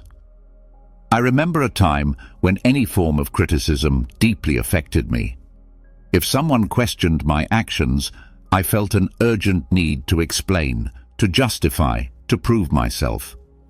But with time, I learned that this was a waste of energy. I began to observe before reacting, to ask myself whether the situation was truly worth it. Most of the time, I found that the best response was silence. Not because I had nothing to say, but because nothing needed to be said. Not everything requires a reaction. Not every issue deserves a confrontation. Not every comment is worth your attention. Each time you choose to ignore what is irrelevant, you're protecting your inner peace. You're teaching your mind to focus on what truly matters, what helps you grow, what transforms you. The Stoics didn't aim to control the world. They aimed to master their response to it. If someone acts with hostility or attempts to provoke you, remember, you always have the power to choose whether or not to respond. Strength isn't about winning every argument. It's about choosing the battles that are actually worth engaging in. When you begin filtering what truly matters, many of your worries will naturally fade away. The energy you once spent on meaningless conflicts can now be invested in building, learning, and becoming better. You can't stop people from criticizing you. You can't control what others say or do, but you can always choose whether it's worth letting their actions affect your state of mind. In the end, true freedom is not doing whatever you want. It's refusing to be ruled by what doesn't matter. Many times, our suffering doesn't come from what actually happens, but from what we believe those events mean. We get trapped in the stories we tell ourselves about who we are, about others, about what things mean. But those stories are often not grounded in facts. They are merely beliefs we've accepted without questioning, and these beliefs can become the biggest barrier to our peace of mind. The Stoics taught that inner peace comes from being able to separate facts from our interpretations. When we don't make that distinction, we get overwhelmed by unnecessary emotions, anger, sadness, fear, because we're reacting not to reality, but to our thoughts about it. If someone tells you that you're worthless, it isn't the words themselves that hurt. It's the meaning you assign to them. The actual fact is just that a person said something, but the moment we internalize it, the moment we start thinking, maybe they're right, those words transform into a belief that burdens us for years, and yet we rarely stop to ask whether that belief is even true. We just absorb it. Epictetus warned us, it's not events themselves that disturb us, but our interpretation of those events. If someone criticizes you, you have a choice, to see it as an attack or to see it as an opportunity to improve.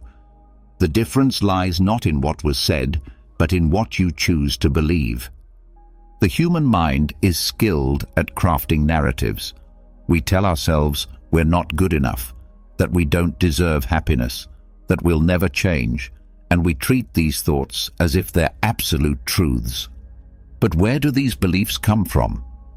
Often, they come from past experiences, from what others once said, from old failures that we've turned into permanent identities.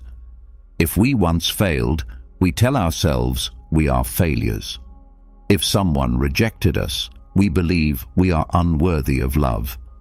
But these thoughts are not absolute truths. They are merely beliefs we've built over time, often without even realizing it. I remember a period in my life when I believed I wasn't intelligent enough to achieve certain goals. There was no solid proof behind this belief, only a memory of someone making me feel inadequate, and I chose to accept that feeling as fact. Every time I encountered a difficult challenge, that belief would resurface. You can't do this. You're not capable. But one day, I decided to question that voice. Where was the real evidence that I was incapable? Hadn't I learned countless things throughout my life? Hadn't I overcome other challenges before? That's when it dawned on me. This belief wasn't a fact. It was simply a narrative I kept repeating to myself. And once I understood that, I began to let it go. Letting go wasn't something that happened all at once. But each time I confronted a limiting thought, I felt a sense of empowerment returning. The Stoics practiced this kind of mental discipline. They developed the ability to examine their own thoughts and discern which ones deserved their attention. They didn't blindly accept every emotion or idea. Marcus Aurelius advised us to challenge every negative thought. Is this true? Is it really as terrible as it seems? More often than not, the answer is no. We are not as limited as we believe. We are not the labels others assign to us. We don't have to live as prisoners of these internal narratives. But to free ourselves, we first have to recognize that our beliefs are not unchangeable facts. Each time a belief about yourself feels like a limitation, ask whether it's truly based on evidence or if it's something you've accepted without questioning. If you can replace it with a belief that reflects reality more accurately, you've already taken a significant step toward emotional liberation. The act of separating fact from belief is how we break free from the mental cages we've built. It's how we stop reacting on autopilot and begin to live with real clarity. When we see the world without the distortions created by our unexamined beliefs, we uncover a sense of peace that has always existed within us, just waiting to be noticed. Creating a healthy self-image is essential. Your view of yourself should never hinge on other people's opinions. If you live through the eyes of others, you'll constantly be chasing approval, and that's a kind of emotional captivity. One day you'll feel unstoppable because someone complimented you, and the next day a simple criticism will make you crumble. That kind of instability stems from building your sense of worth on things you can't control. But when your self-worth comes from self-awareness and acceptance, no one can take your peace away. The Stoics understood that true strength is born from within. They believed that only when we stop relying on external validation can we begin to experience true freedom. The real issue arises when our self-image is shaped by beliefs that were imposed on us during childhood. We absorb opinions, labels, and judgments from others, often without ever questioning them. If someone called us shy, we believed it. If we were labeled failures, we internalized it. But how much of that is genuinely accurate? How much of who we think we are is based on ideas we never stop to examine? Marcus Aurelius reminded us to ask whether the things we believe about ourselves are genuinely true, or just stories we keep repeating in our minds.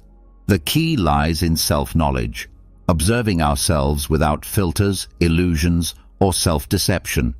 It means recognizing our strengths and weaknesses, not to feel complacent, but to be honest with ourselves.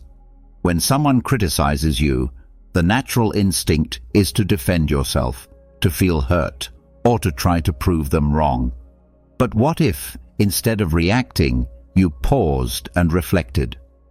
If someone accuses you of being selfish rather than responding with anger, ask yourself, is this true? Do I really act that way? If the answer is yes, then you've been given an opportunity to grow.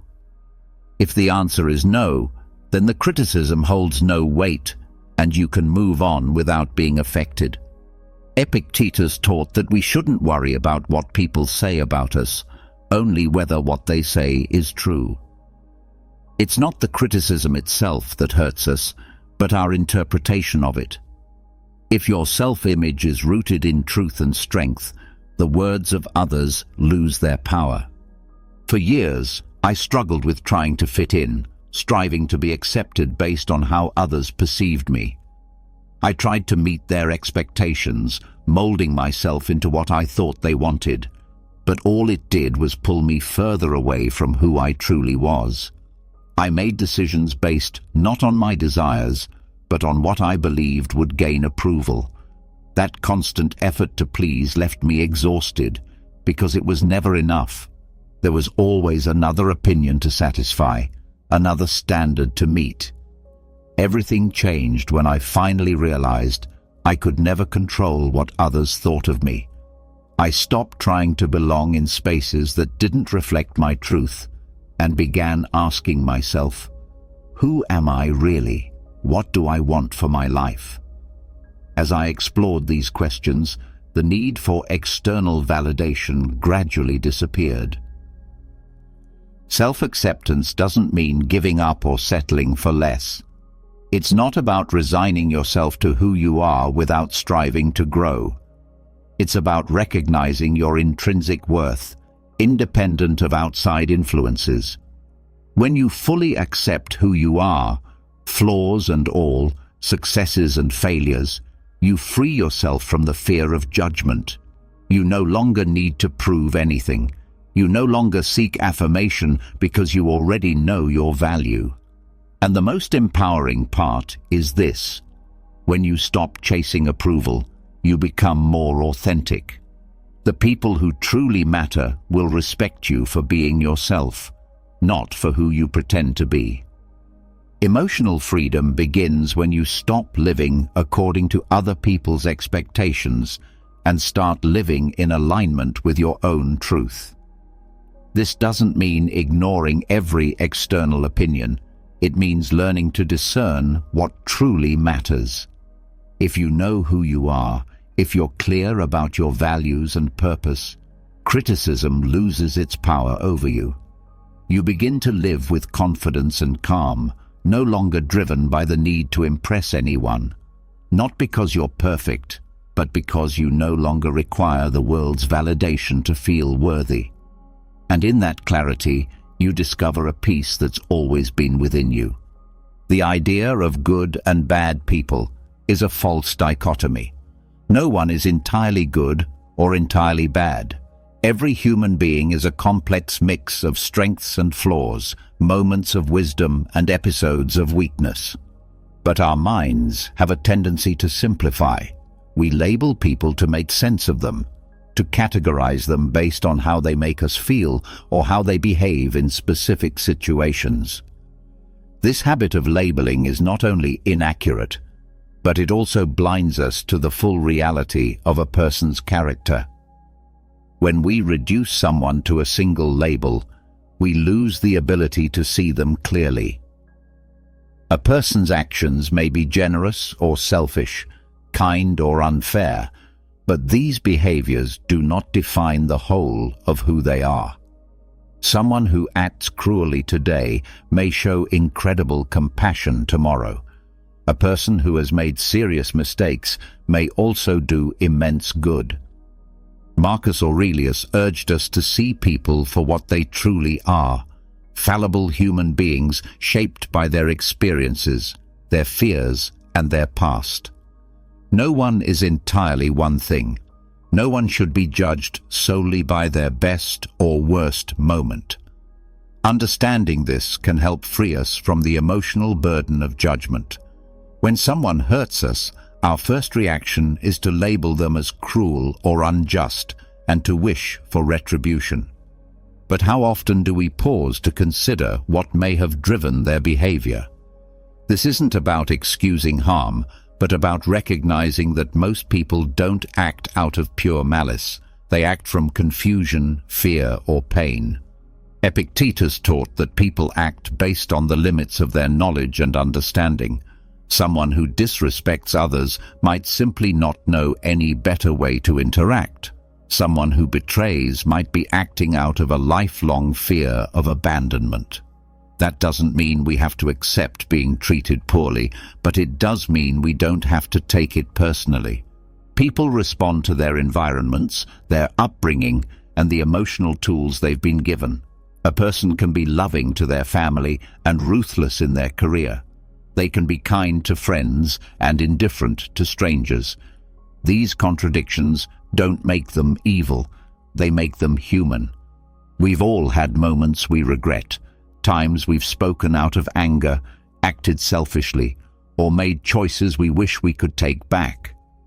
If we want to be understood and forgiven for those moments, then we must offer that same understanding to others.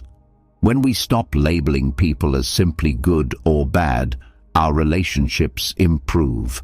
We become less reactive, less frustrated with the flaws of others, because we understand that everyone is walking their own path of growth. We become more patient, more balanced. And no, this doesn't mean tolerating abuse or mistreatment. It means seeing others as they truly are, complex, evolving, and human. Marcus Aurelius once said that when someone behaves poorly, we should ask ourselves, did we truly expect anything different? People act in accordance with what they've learned and with the limitations of their own minds. If we expect perfection from others, we will constantly find ourselves disappointed. Letting go of that expectation frees us. It liberates our hearts from the need to punish, from bitterness, from the urge to divide the world into allies and enemies. We grow in objectivity, serenity, and the ability to deal with conflict with a clear mind. True strength doesn't lie in harsh judgment of others, but in understanding that all of us are on the same path, just at different points. We are each here to learn, to grow, and to evolve. Once you understand this deeply, you stop exhausting yourself over the actions of others and begin to focus on the only thing you truly have control over, your own inner development. Now we arrive at evolution number 15, the RIN process for managing anger. Anger is a powerful emotion. It can feel like an unstoppable fire when it surges within us, but anger does not have to dominate you. If handled wisely, it can be transformed from a destructive force into a catalyst for growth. The RIN process is a method that helps you work with your anger mindfully. Rather than suppressing it or lashing out impulsively, you use the energy of anger in a conscious, reflective way. This approach aligns closely with how the Stoics lived, even though they didn't give it a formal name. Through this process, we learn to observe our anger without becoming consumed by it. We begin to understand where it comes from and how to channel it in a healthy direction. The first step is simply to acknowledge that anger is present. Don't deny it. Don't bury it. Recognize it. Often we react in anger automatically, almost as if on autopilot. We let the emotion take over without stopping to notice what's truly going on inside us. But if, in the moment of anger, you can pause and say, "I'm feeling angry right now," you create a crucial distance between yourself and the emotion. Marcus Aurelius emphasized the importance of observing our emotions as if they were external forces. When you learn to see your anger not as your identity, but as a fleeting emotional state, you've already begun to gain power over it. The second step is to allow the anger to exist without acting on it. This is where many stumble. The instinct to react, to defend, to attack, to explode is often overwhelming. But the emotion itself is not the problem. The problem is what we do with it.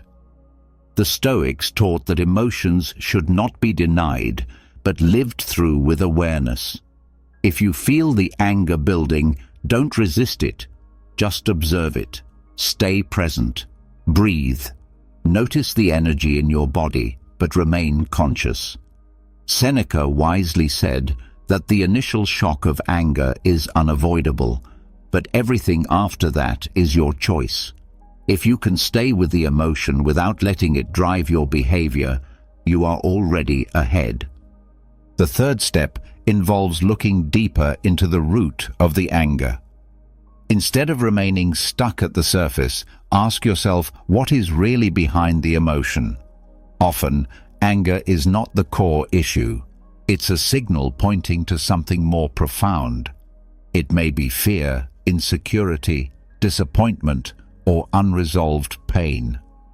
Epictetus reminded us that it's not the events themselves that upset us, but our interpretations of them. If someone interrupts you during a conversation and you feel a flash of anger, maybe it's not the interruption itself, but the belief that you are being disrespected or undervalued. Once you uncover the real issue beneath the anger, its intensity fades because you realize it has more to do with your internal world than the external event. The final step is to nourish the part of you that needs healing. Rather than criticizing yourself for feeling anger, practice self-compassion. This doesn't mean you're justifying your anger. It means you're honoring the emotional wound that triggered it. Maybe you've been suppressing certain feelings. Maybe there's an old belief shaping how you react. Or maybe you just need to give yourself the space to feel and process. Marcus Aurelius taught that we should treat ourselves with the same patience and compassion we extend to others. You may not be able to eliminate anger entirely, but you can absolutely choose how to respond to it. With wisdom and self-awareness, you stop being a prisoner to your emotions. As you practice this process, you'll find that anger loses its grip on you. This doesn't mean you'll never feel it again, but when you do, you'll know how to handle it without sacrificing your peace or damaging your relationships. You'll come to understand that anger is just an emotion, a temporary wave, not a command you must obey. Instead of reacting, you will respond with reflection. And in that space between feeling and action, you will discover true emotional freedom. If this message speaks to you, head to the comments and write, "Today, my best version begins. I am Stoic." By doing this, you affirm your intention to live with greater calm, wisdom, and discipline. Don't let your emotions rule your life. Master them and take control of your destiny. See you in the next one. When we think about the noise that fills our minds, it's those endless inner dialogues that immediately come to the forefront. The worries, the fears, the endless what-ifs, they occupy every mental corner until, without even realizing it, we become entangled in a cycle that holds us captive. This cycle often paralyzes us, especially in today's world where distractions are constant and life's demands feel overwhelming. Calming the mind has become an enormous challenge. And this is exactly where Stoicism steps in, not just as a tool for enduring hardship, but as a reliable guide through the storm of mental chaos. Stoicism, at its heart, is about more than simply enduring adversity. It's about navigating life with a sense of serenity and a clear, composed mind. Picture your mind as a vast ocean. At times, it is serene and still. At other times, it's as though the waves of chaos and confusion are crashing all around, threatening to consume you. How do you stay afloat in such turbulent waters? How do you find that deep sense of calm you yearn for when everything outside seems to pull you into the storm? This is where 8 straightforward Stoic strategies come in. Tools not rooted in quick fixes or magical thinking, but in principles that ancient wise men lived by daily. These same principles can be applied in our lives today, even though our world looks drastically different. Let's begin with accepting reality as it is, without resistance. One of the most profound teachings of Stoicism is the radical acceptance of reality just as it presents itself. Life doesn't always go according to plan, and in those moments our minds tend to overflow with frustration, anger, or sadness. But instead of fighting what cannot be changed, the Stoic path encourages us to accept things exactly as they are. Seneca put it perfectly when he said that fate leads those who accept it and drags those who resist. It's this inner resistance to what happens that creates immense psychological distress. Think about how many times you found yourself stressed over something that had already occurred, or felt upset about a situation not unfolding as you had hoped. We resist reality because we want it to be different, and that desire alone generates constant inner tension. It's like rowing against the current, using up all your energy fighting what already is. Accepting reality doesn't mean giving up or resigning to the idea that things can never improve. Rather, it means understanding that there are moments in life that lie beyond our control.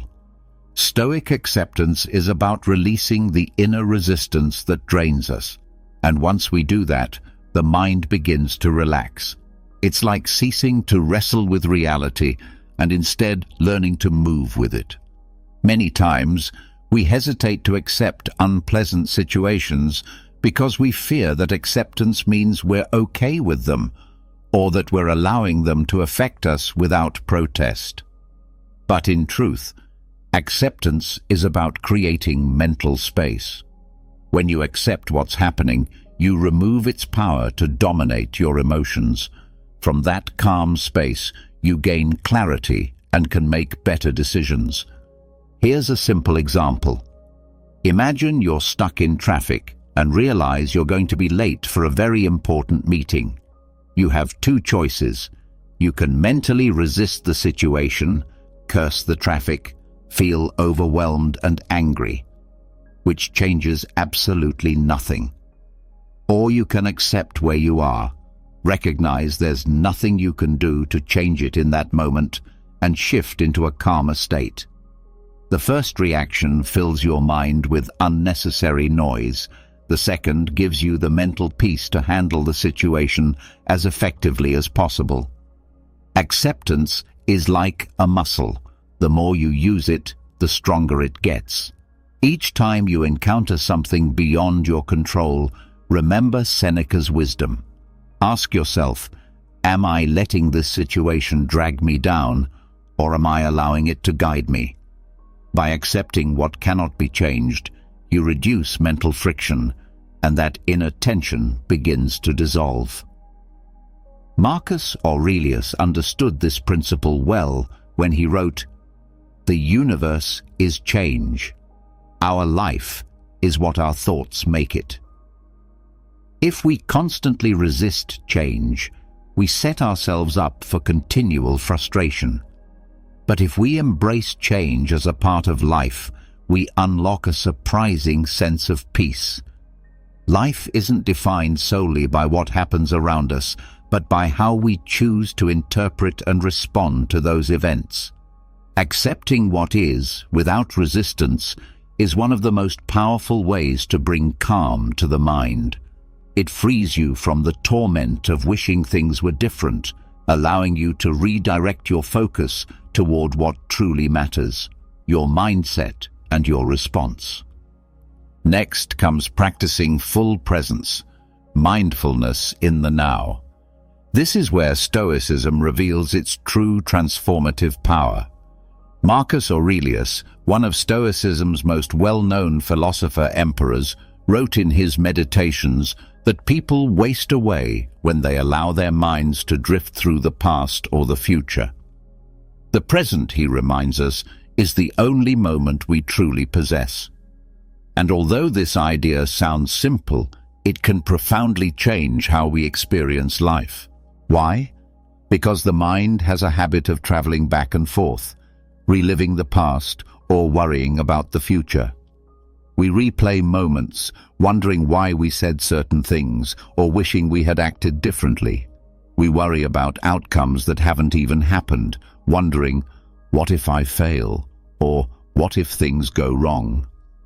This constant mental tug-of-war exhausts us. It generates anxiety. It robs us of inner peace. The Stoic solution is to anchor ourselves in the present. The present is all that truly exists. It is the only moment over which we have any real influence.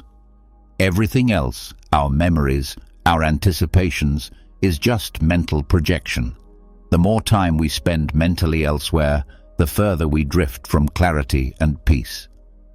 Practicing mindfulness, what we now commonly call being present, means returning your attention again and again to what is happening right now.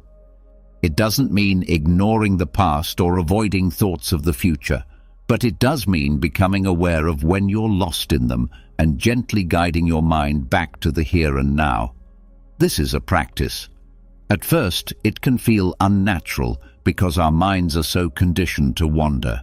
But the more we practice, the more we begin to feel the incredible power of presence. Think about those moments when you're completely immersed in something, whether it's a captivating book, an engaging conversation, or even a simple meal enjoyed without distractions. During those times, your mind is calm. There are no worries, no regrets, no fears, just pure awareness. That's the core of this strategy. A practical way to start is by paying close attention to your breath. When your thoughts begin spiraling into the past or future, pause. Take a few deep breaths. Focus on the sensation of air moving in and out of your body. This simple act can ground you in the moment. Marcus Aurelius also advised us to focus on what's in front of us, to give our full attention to the task at hand. When you train your mind to return to the present, something extraordinary happens. The mental noise begins to fade. The thoughts may still be there, but they no longer control you with the same force. In the present moment, there is no room for regrets or anxiety, only awareness of what you're doing right now. And that awareness brings a sense of calm and clarity that's hard to find anywhere else. The practice of mindfulness is what breaks the endless mental loops that fill your mind with unnecessary chatter. By returning again and again to the present, you discover that this moment, just as it is enough. And in that realization, peace begins to grow. Now let's explore emotional detachment. This is one of those powerful Stoic tools that, once truly understood, can completely reshape how you perceive life. But we must be clear, emotional detachment in the Stoic sense doesn't mean becoming cold or distant. On the contrary, it's about loving deeply and committing fully, but doing so without letting your happiness or inner peace depend on outcomes that lie beyond your control. Seneca expressed this well when he said, "Love, but love as one who knows it won't last forever." At first glance, that might sound harsh, but the purpose behind this teaching is liberating. When we grow too emotionally attached to something, a person, a possession, or even a cherished dream, we set ourselves up for suffering. Life changes, circumstances shift, and when they do, it's that very attachment that creates our pain. Emotional detachment is not about caring less. It's about holding things, people, and outcomes more lightly. It's recognizing that all things are temporary and that true peace comes from within, not from external conditions. Detachment doesn't weaken your love, it strengthens your resilience. Because you can love, you can care, and you can commit, while still remembering that nothing is guaranteed to remain the same. The moment we release the need to control or cling, we begin to free ourselves from the emotional chaos that drains us. This is the Stoic way of loving fully while standing firm within yourself, being engaged with life, yet not enslaved by its inevitable changes. Practicing emotional detachment doesn't mean withdrawing from life. It actually means engaging with life more deeply. It's about cherishing what you have and valuing your relationships without becoming so attached that your happiness feels dependent on them. Think about how often you've experienced anxiety or emotional distress simply because you feared losing something: a job, a relationship, a dream opportunity. That sense of emotional dependency generates fear, and when life doesn't unfold the way we hoped, suffering becomes inevitable. But detachment isn't about cold indifference. It's about liberating yourself from the grip that external outcomes have over your inner peace.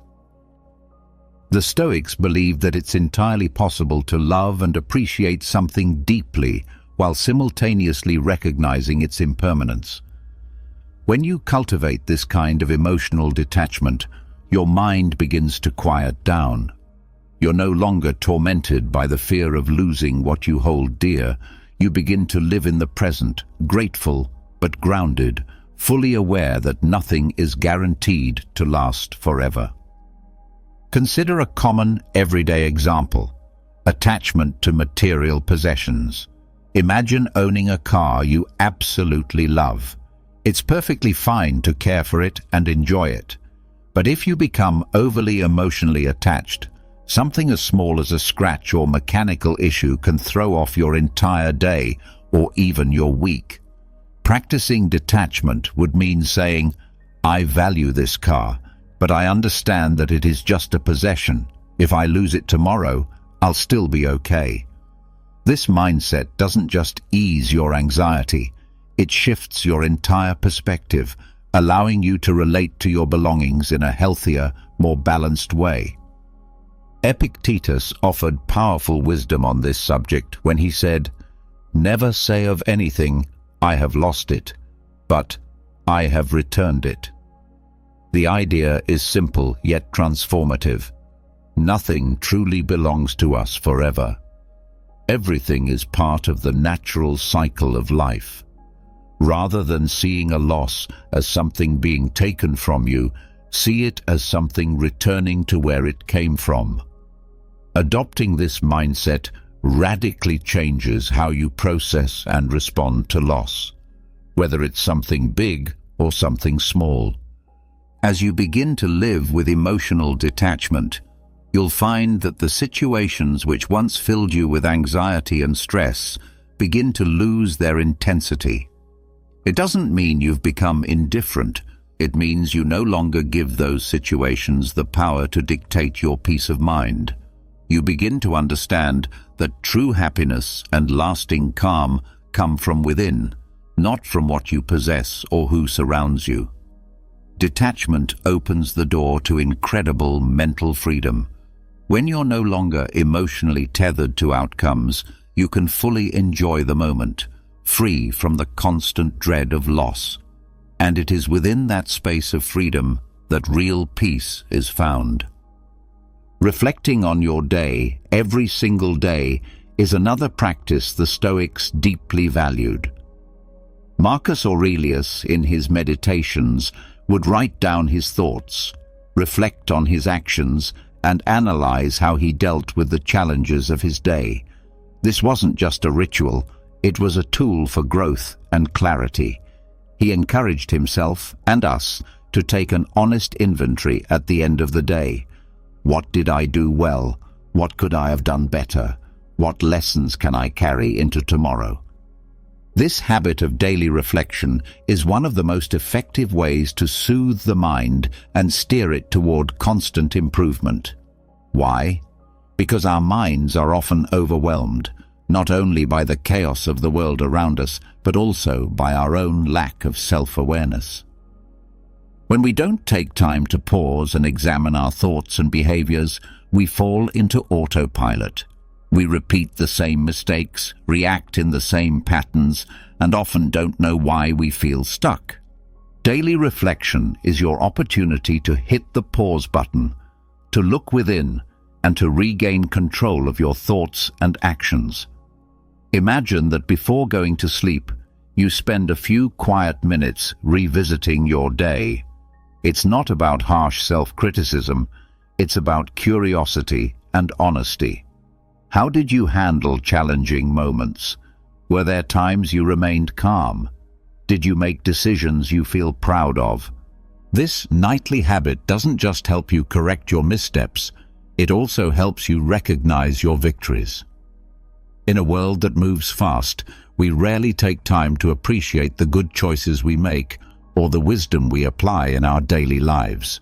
But acknowledging those moments, when you stayed patient, spoke kindly, or took courageous action, builds confidence and reinforces your inner calm. Seneca also emphasized this habit of nightly self-assessment. He advised us to judge ourselves at the end of the day. Write it all down, examine your words and thoughts, because each day is like a miniature lifetime. When you do this, you gain a deeper understanding of yourself and can make intentional adjustments when things don't go as planned. This practice doesn't only illuminate your flaws, it also magnifies your small but meaningful achievements. These moments become anchors for your peace of mind, building resilience and a steady, balanced inner life. The idea is simple. Every night, take a few minutes to think about your day. You might even want to keep a journal, just like Marcus Aurelius did. Journaling helps you organize your thoughts and provides a space to let go of lingering worries before bedtime. It's a method for clearing your mental clutter, promoting restful sleep, and beginning the next day with clarity and calm. A useful practice is to ask yourself 3 questions each night. What did I do well today? What could I have done better? And how can I improve tomorrow? These reflections train you to live more mindfully and to close each day with purpose.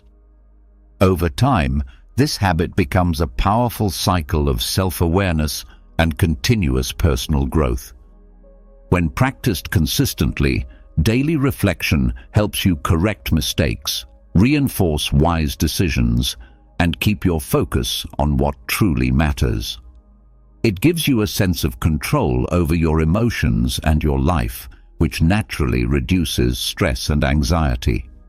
If you're finding value in this message, consider liking and subscribing to the channel for more insights on calming your mind with the wisdom of Stoicism. Your support means a lot. Another vital Stoic lesson is to control your thoughts. Don't let them control you. The Stoics deeply understood that the root of a disturbed and anxious mind isn't the events themselves, but how we interpret those events. Epictetus put it perfectly. It's not what happens to you, but how you interpret it. This phrase captures the profound truth that while we can't always control our external circumstances, we can absolutely control how we respond to them, and that response begins with our thoughts. Your mind is like a garden. If left untended, weeds, negative thoughts, worries and fears can quickly overrun it. It's incredibly easy to let negative thoughts spiral out of control. One small setback or mistake can turn into a flood of self-critical or catastrophic thinking. Everything's going wrong. I'll never fix this. I'm a failure. These thoughts generate chaos and unnecessary mental noise. The Stoic approach teaches us to observe our thoughts from a distance, as if we were an outside observer. You don't need to believe everything your mind tells you. Epictetus also reminded us that men are not disturbed by things, but by the opinion they have of them. This insight urges us to pause and question the automatic thoughts that cause us distress. Is this situation really as bad as I'm making it out to be? Is there another way to see this? To control your thoughts doesn't mean suppressing them. It means examining them, challenging them, and gently steering them in a more constructive direction. When your mind starts filling with negative or overwhelming thoughts, ask yourself, is this thought helping me, or is it making things worse? If the answer is that it's making things worse, then you have the power to shift your focus, to choose a thought that serves you better. This is where the Stoics introduce the concept of the discipline of thought, a mental habit developed through consistent practice. It's about training your mind not to be dominated by unchecked thinking. Think of your mind like a wild horse. At first, it may be unruly and hard to control, but with patience and dedication, you can learn to guide it where you want it to go. One practical technique is the Stoic art of reframing. When you catch yourself falling into a negative or stressful thought pattern, take a step back. Try to reinterpret the situation in a way that gives you perspective, strength, or calm. This is how you reclaim control of your inner world, and by doing so, you protect your peace, clarity, and power. For instance, if you're dealing with a difficult issue at work, instead of telling yourself, "I'll never be able to fix this," try shifting your perspective to something like, "This is a challenge, but it's also an opportunity to grow and learn." Doing this helps to weaken the grip of negative thinking and brings a sense of calm to your mind. Marcus Aurelius, in his Meditations, spoke often about the importance of managing our inner thoughts. He once said, "The soul becomes dyed with the color of its thoughts," which reminds us that the content of our thoughts shapes the emotional tone of our lives. If your mind is filled with gloom and negativity, your world will feel the same. But if you learn to guide your thoughts in a more constructive and reasoned direction, your inner world begins to shift toward calm and clarity. Gaining control over your thoughts not only quiets the mental noise, but also deepens your self-awareness. You begin to understand that your reactions are within your control, and that realization is deeply liberating. You may not be able to change the events around you, but you can always change the story you tell yourself about them. Make it a point to take purposeful pauses throughout your day. One of the most effective ways to calm your mind is by intentionally learning to stop and breathe. In our modern world, we're constantly bombarded with stimuli, notifications, messages, emails, social media, and endless tasks.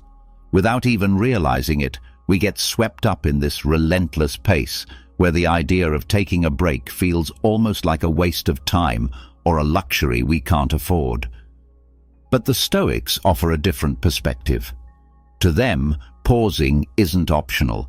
It's essential for keeping the mind focused and grounded. Marcus Aurelius emphasized this idea, saying that people often seek peace in faraway retreats by the sea or in the mountains, but the most important place to retreat to is within yourself. His words invite us to make room for introspection amid the daily hustle and noise. You don't have to wait for a vacation or a weekend away to find peace. You can cultivate it right now, simply by giving yourself permission to stop. These pauses matter because when we keep pushing forward without rest, our minds become overloaded. We lose efficiency, our patience wears thin, and our thoughts grow more scattered. Short breaks, even just a few minutes long, allow your mind to decompress. It's like hitting a mental reset button, giving your brain the space it needs to recharge. You can apply a Stoic technique by practicing conscious pausing. Several times a day, take a few moments to stop what you're doing. Close your eyes, take a deep breath, and sit quietly. You don't need to do anything elaborate. Just be present with yourself. Even a brief pause like this can have a profound effect on your state of mind. It soothes the inner chatter and brings you back into the moment. Intentional pauses also increase your awareness. Rather than reacting automatically to what's happening around you, you gain the space to respond with greater thoughtfulness. Epictetus encouraged this habit, advising that in moments of difficulty, we should pause before we act. That brief moment of reflection helps you settle your emotions and choose your response more deliberately. For example, if you're overwhelmed at work, either from a heavy workload or a tense conversation, don't allow stress to take over. Pause, breathe deeply, and give yourself a moment to refocus. Rather than being swept up by emotion, you regain your center and respond with clarity. These breaks also give you a chance to reconnect with your inner self. We often lose sight of our own needs as we chase deadlines and meet others' expectations. Taking a break is a small but meaningful act of self-care. It lets you check in with how you're feeling and what your mind and body need. Though simple, this practice can have a huge impact on your emotional well-being. Another powerful way to calm the mind is by cultivating gratitude, especially for the small things. Gratitude is a remarkably effective yet often overlooked practice. The Stoics understood that being grateful isn't just about being polite. It's a mental discipline that can radically shift how you see your life. Seneca captured this beautifully when he said, "It is not the man who has too little, but the man who craves more, who is poor." In other words, much of our unhappiness comes not from what we lack, but from our obsession with always wanting more. The noise in our minds often grows from this insatiable desire to achieve more, to become more, to acquire more. We live in a culture that constantly tells us we're not enough, and that happiness lies somewhere out there in the future. This mindset keeps us in a state of chronic dissatisfaction and restlessness. But gratitude shifts that focus. When you begin to appreciate what you already have, no matter how small, you quiet that endless craving. Practicing gratitude doesn't mean ignoring your problems or settling for less. It means retraining your mind to recognize the good that's already present in your life. The Stoics believed that by practicing this regularly, you lessen the volume of your discontent and find deeper inner peace. Marcus Aurelius reminded us, "Very little is needed to make a happy life." One practical way to begin is by spending a few minutes each day reflecting on what you're thankful for. It doesn't need to be anything extraordinary. It could be something as simple as a roof over your head, a meaningful conversation with a friend, or a cup of warm coffee in the morning. When you start acknowledging these things consciously, your entire perspective begins to change, and with it, your mind begins to quiet. Think of it this way. When you're feeling stressed or overwhelmed, instead of fixating on what's missing, redirect your thoughts to what's already present. For example, if you're anxious about money, rather than obsessing over what you lack, you could reflect on what you've already accomplished, the opportunities you've been given, or even just the fact that you have food to eat and clothes to wear. While this doesn't magically erase your problems, it does lift you out of the spiral of negative thoughts that fuel anxiety. It brings you back to clarity. Gratitude also transforms how you relate to others. Often, we focus on how people let us down or what they failed to do, which builds resentment and emotional noise.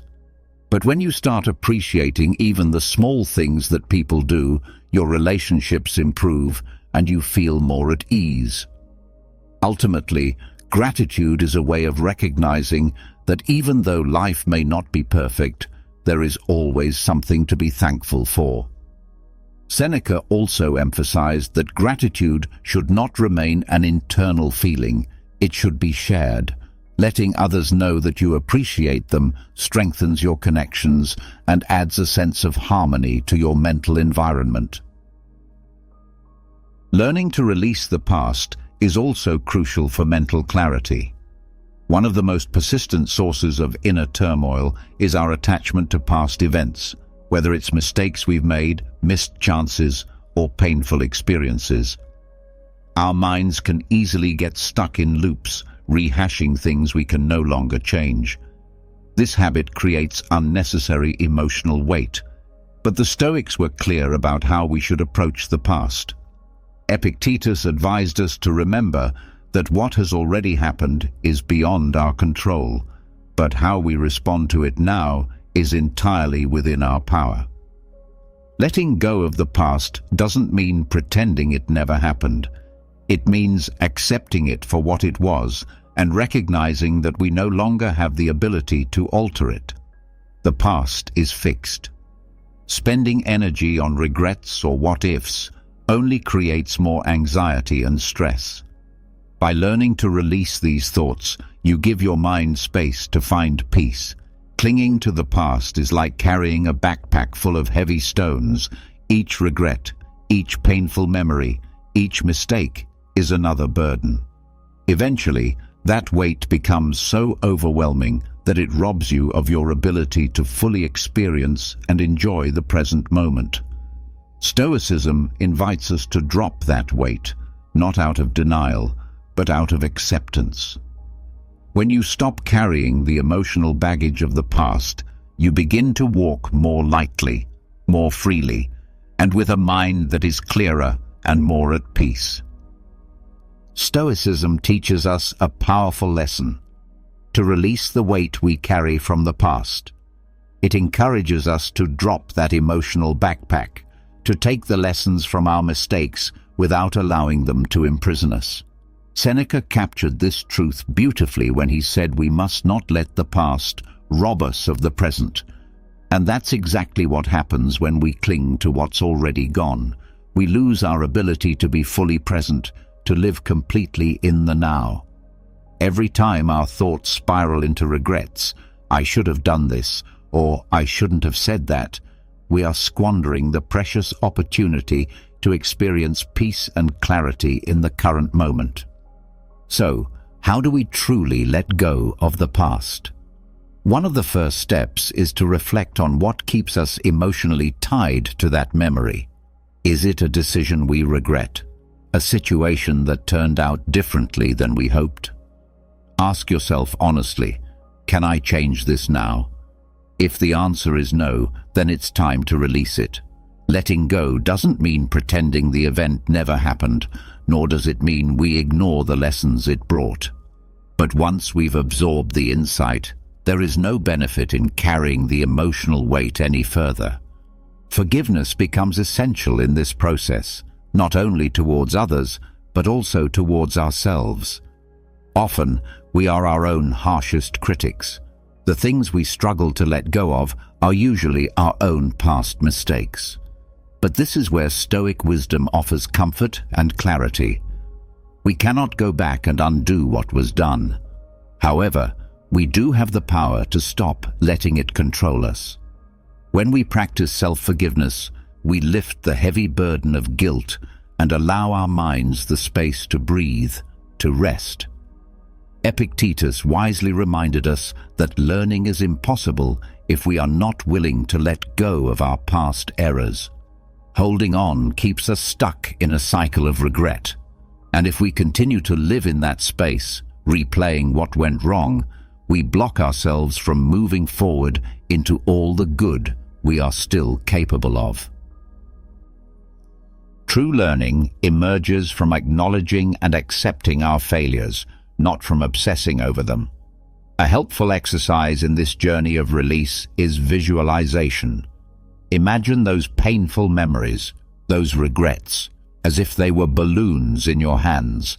See yourself slowly letting them go, one by one, watching them drift further and further into the sky until they disappear into the distance. The goal isn't to erase them completely from your memory, but to stop gripping them so tightly. This simple act of imagination can lift a weight from your spirit and bring a sense of lightness, as if you are finally free from the emotional pressure those memories once held over you. Gratitude also plays a healing role in letting go. When you focus on appreciation for the people in your life or for what those past experiences taught you, you shift your energy. Gratitude nurtures your relationships and soothes your mind by fostering a space of positivity and peace. It reminds you that life isn't only about the things that went wrong, it's also about the growth that came from them and the love that still surrounds you.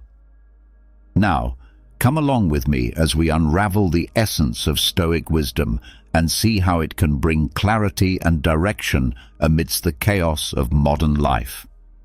Discover the foundational ideas of Stoicism and learn how to apply them to your own journey with our ebook Stoic Mentality, a guide to contemporary living.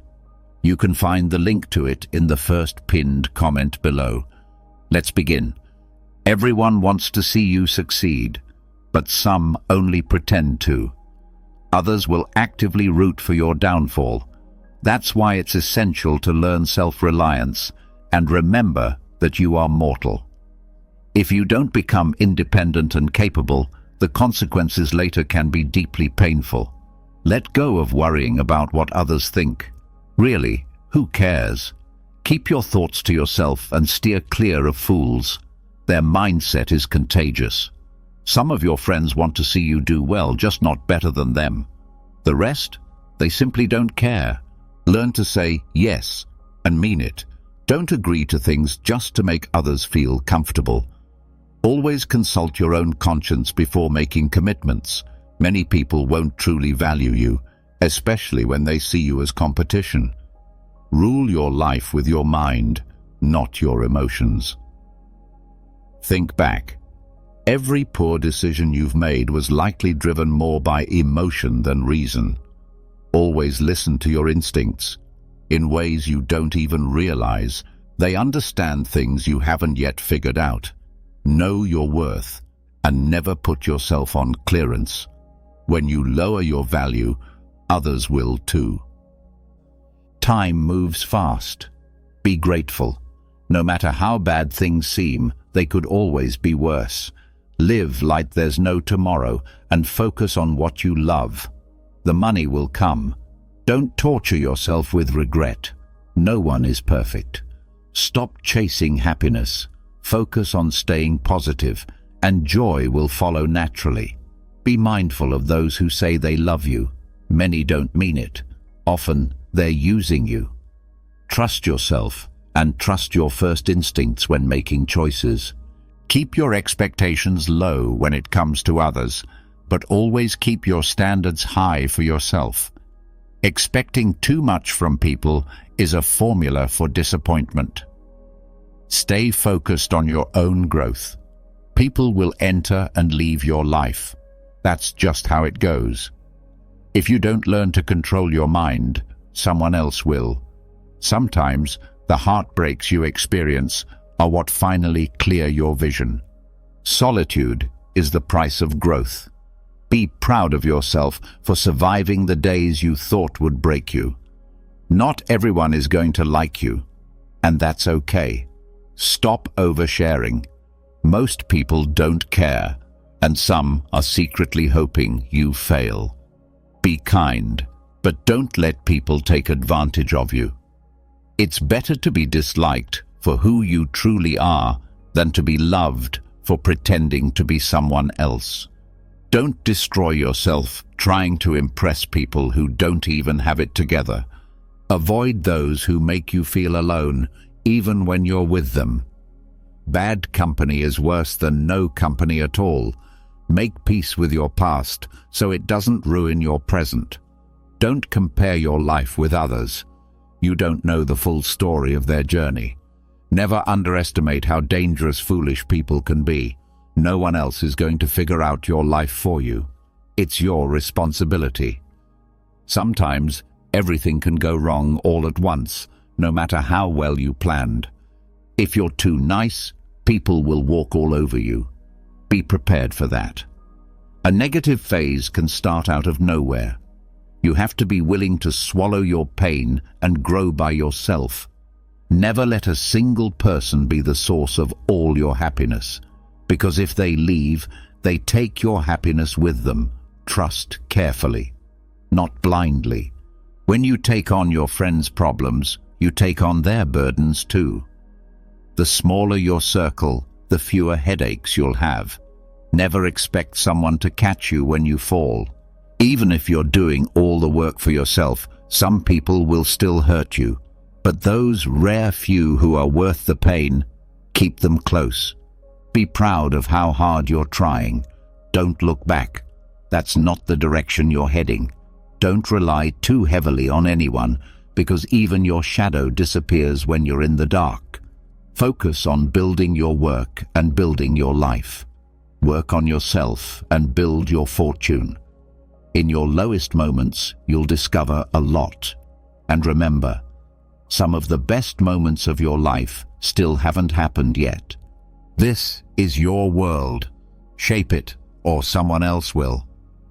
Bad habits are like soft beds, easy to fall into and hard to get out of. Nobody is too busy. It's always a matter of priorities. If something brings you joy, keep it quiet. The best decision I made was to stop telling everyone what I'm doing. Success without hard work is like trying to harvest where you never planted. Don't beg, don't chase, let life unfold. Sometimes you win, sometimes you learn. If no one offers help, do it alone. Take your financial well-being seriously. Money is a powerful shield against many of life's challenges. Guard your time. Many people don't deserve a second of it. What people think about you is none of your business. You can't change the beginning, but you can start from where you are and shape the ending. Being alone gives you the chance to reconnect with yourself. Sometimes you need to stop assuming the best in people and start observing their actions. Don't pretend to be better than you are. Live at your own pace. Life's too short to waste on hate. Your darkest moment might end up being the best thing that ever happened to you. Envy is a waste of your energy. You already have what you need to begin. If you don't ask, the answer is always no. Treat others the way you'd want to be treated. And if you tell the truth, there's nothing to remember. Life isn't always fair, but be good anyway. The ones who don't take risks never accomplish much. Don't trust words, trust actions. Do yourself a favor. Get rich. Life is easier with money, not with time. If you can survive the chaos in your own head, you can survive anything. If someone doesn't appreciate you, they don't deserve you. Learn how to heal quietly. Not everyone needs to hear your pain. Stop expecting things from people. Everything will come to you when the time is right.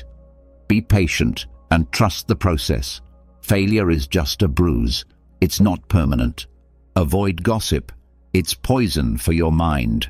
At the root of all suffering is attachment. Time eventually reveals what you truly mean to someone.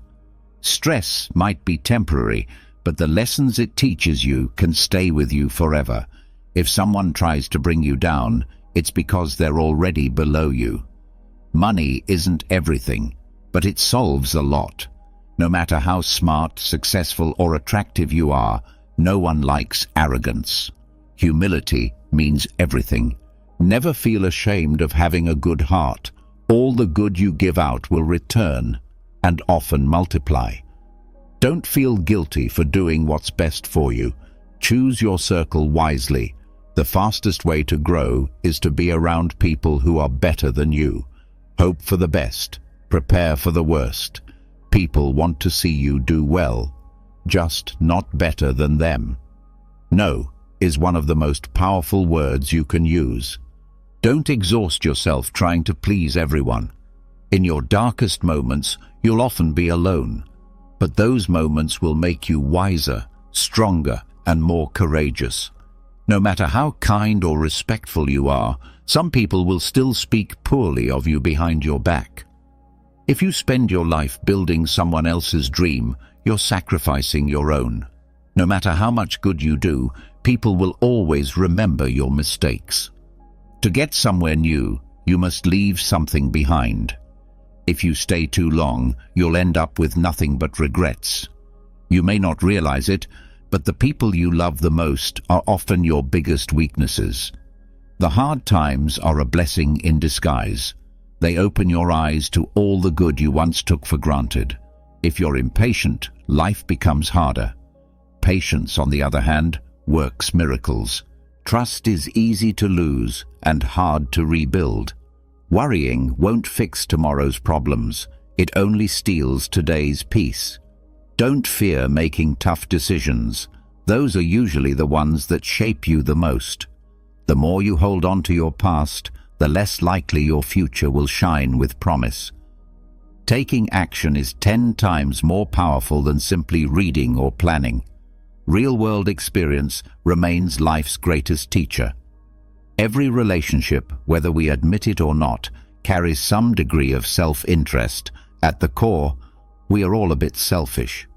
If you're not dating with marriage in mind, then you're probably in it for heartbreak. Let that sink in. A meaningful relationship begins with self-respect, because if you don't respect yourself, it's obvious to others. If you don't address misunderstandings quickly, they'll eventually become the very reason for distance between you and those you love.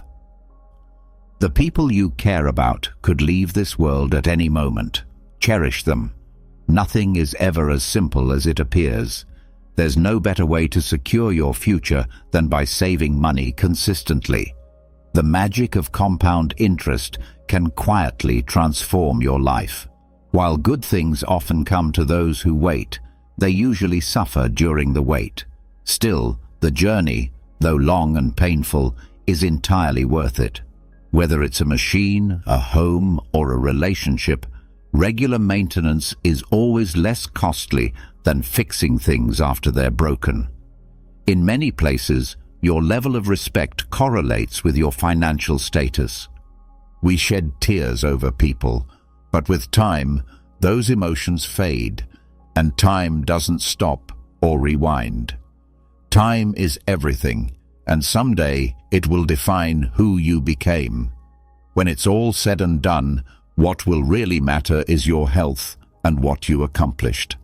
Pain often leads us to our wisest choices because the fear of feeling that same pain again is a powerful motivator.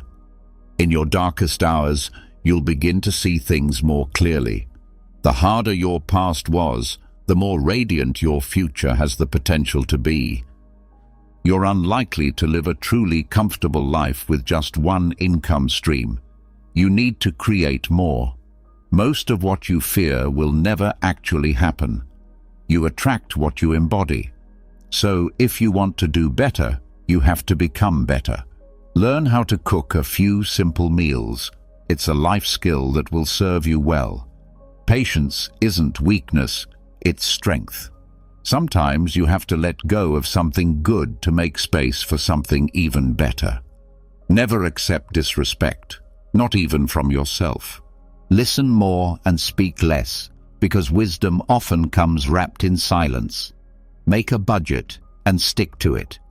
Kindness is a universal language, one that even the deaf can hear and the blind can see. Worrying may feel like doing something, but in reality, it's like a rocking chair. It keeps you occupied but gets you nowhere. You can't begin a new chapter of your life if you're still rereading the last one. The best views only come after the hardest climbs. Success doesn't always shout. Sometimes it's just that quiet little voice at day's end whispering, "I'll try again tomorrow." Don't lose your sense of humor. Laughter is the soul's best medicine. You'll never see a rainbow if your head is always down.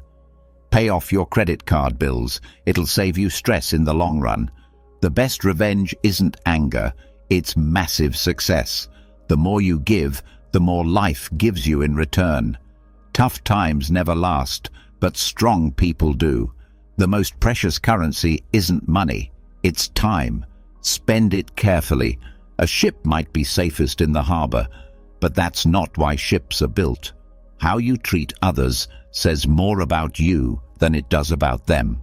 Life isn't about having what you want. It's about wanting what you already have. Don't wait for the perfect moment. Take the moment you have and make it perfect. Believe in yourself, and everything else will eventually fall into place. Don't fear taking risks or trying something new. Life's far too short to always play it safe. Own your actions. That's what maturity looks like. Take a deep breath. It's just a bad day, not a bad life. Don't say someday. Say now, because someday may never come. Give to small charities. Acts of kindness change lives. If someone never makes mistakes, it likely means they've never tried anything new. You can't change the wind's direction, but you can always adjust your sails to reach your goals. When life finally gets better, you'll look back and be glad you didn't give up. Forgive your ex. Let go of the people who are wrong for you. Only then can the right ones arrive. God knows when to send exactly what you need. No regrets. Just do better next time. There will always be someone who doesn't value you. Just don't let that someone be you. Seek genuine respect, not shallow attention. Be careful whom you trust. Salt and sugar look almost identical. Some things need to end for better things to begin. Time will always reveal what's true. If you truly matter to someone, they'll find a way, even if life separates you. So appreciate every moment with those you love. Stay private, stay discreet, and don't tell everyone everything. Handle your personal life with care. Money is a means, not an end. The real goal is freedom. You're responsible for your own happiness. If you depend on others to create it for you, you'll constantly be disappointed. Do what no one else can do, and you'll become what no one else can become. Stay calm. You've overcome tough times before, and you will again. A negative mindset will never lead to a positive life. If someone treats you like an option, walk away. Choose experience over possessions, because memories are life's true riches. Accept what is. Let go of what was.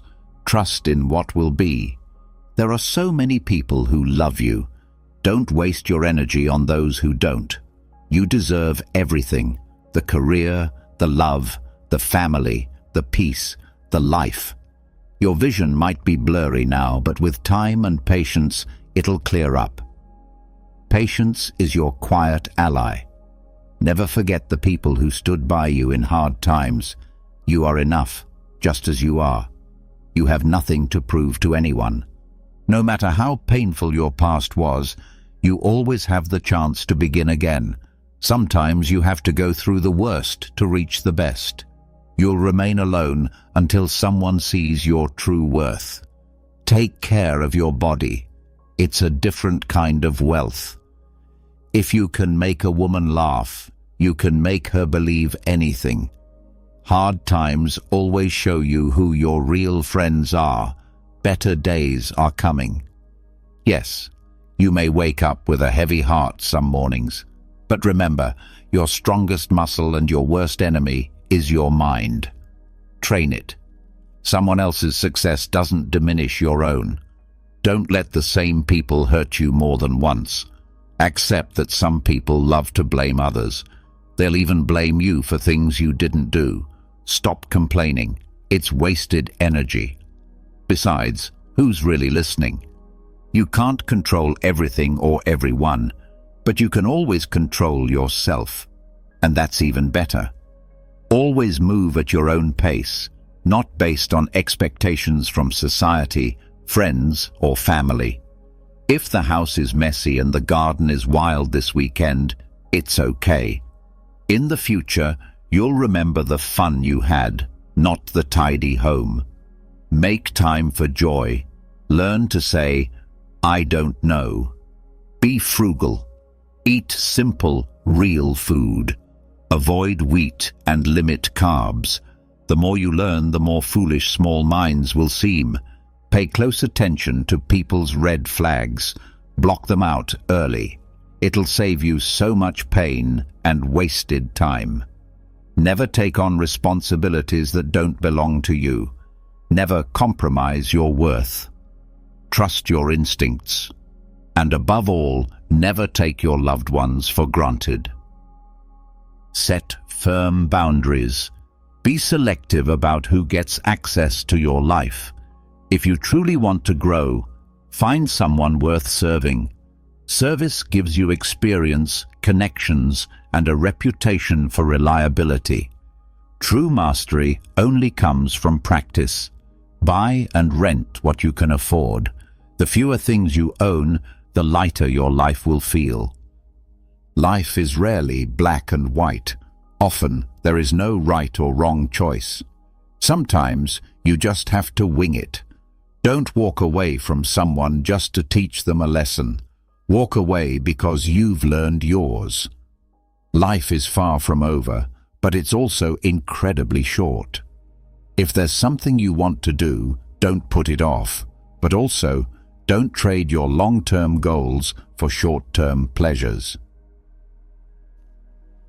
When you're unsure, just take the next small step. Build relationships with people you admire, not just those who accept you easily.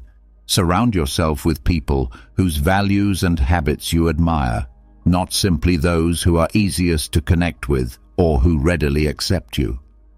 The people you spend your time with will heavily influence your direction in life. Be cautious not only about who you choose to marry, but even more so about the kind of person you become in a marriage.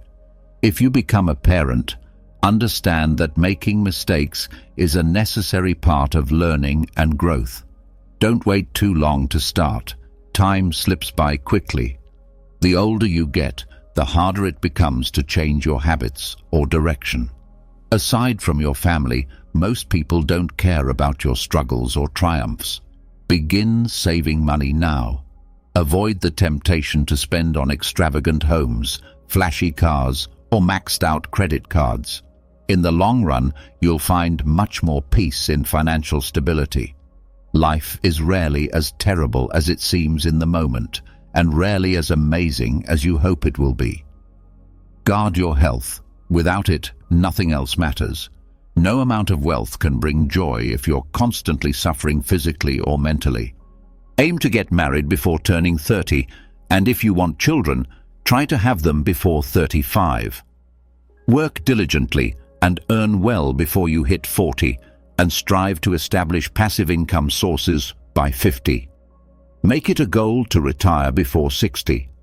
Do all you can for your family out of love, but don't expect anything in return, not even from your partner. You will never regret saying, "I love you" to someone, so don't wait until it's too late. Make it a habit to save money regularly. A small amount each week or month can bring a huge sense of security and peace. It might be hard to believe, but having a financial cushion truly contributes to your happiness. If something in your life is functioning well, don't tamper with it unnecessarily. Be loyal in your relationships or choose to stay single. It really is that straightforward. Expect nothing and learn to appreciate everything. Gratitude for the small, often overlooked aspects of life is what leads to inner peace.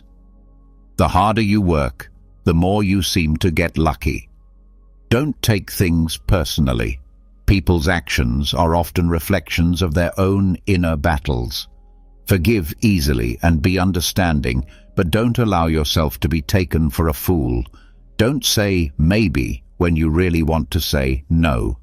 When someone shows you who they are, believe them the first time. Your self-respect must always outweigh your emotions. Don't let success inflate your ego or failure shatter your spirit. Discipline is the highest form of self-respect. If you're a generous person, know your limits, because others often won't respect them. Don't waste energy explaining yourself to people who have already made up their minds.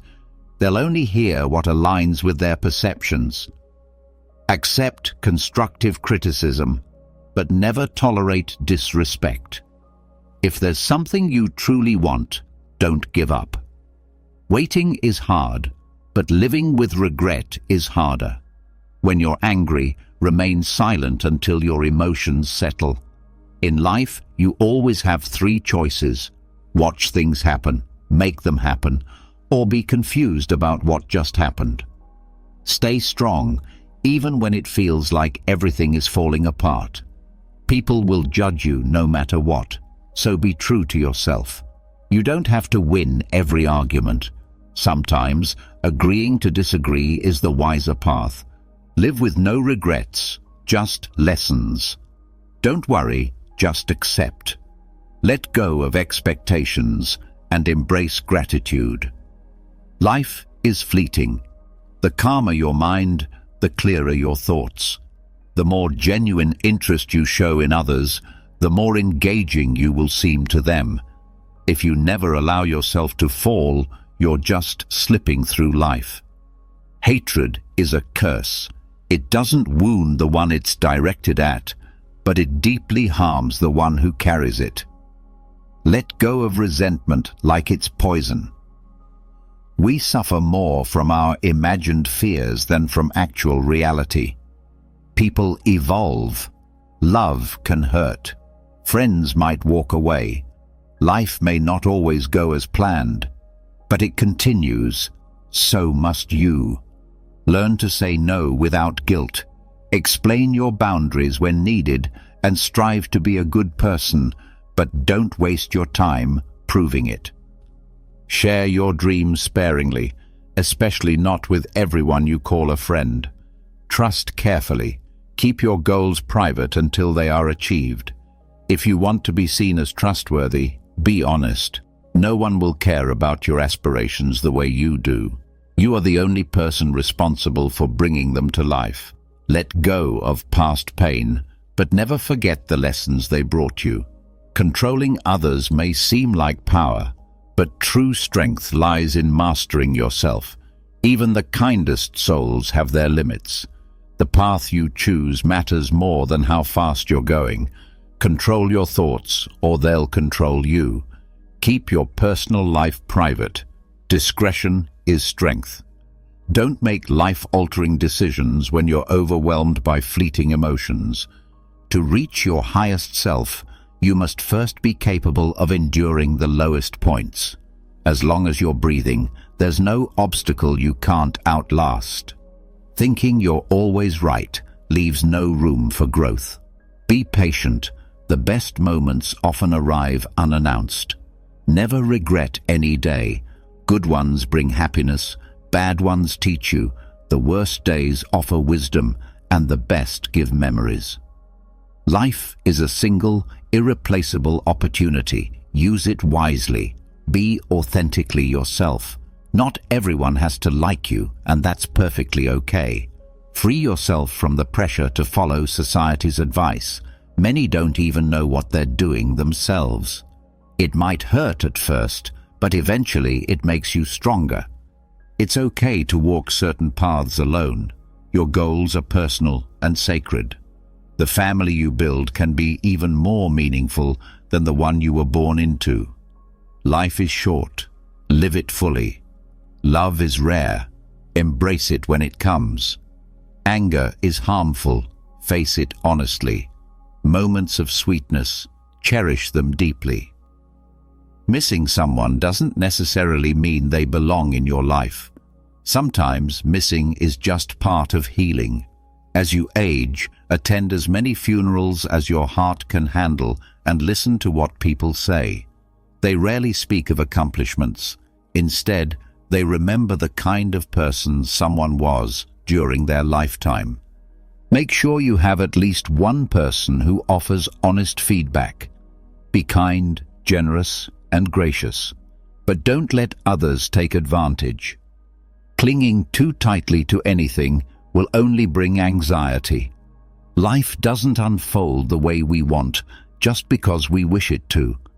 Pay attention to people's actions more than their words. Don't react with immediate anger.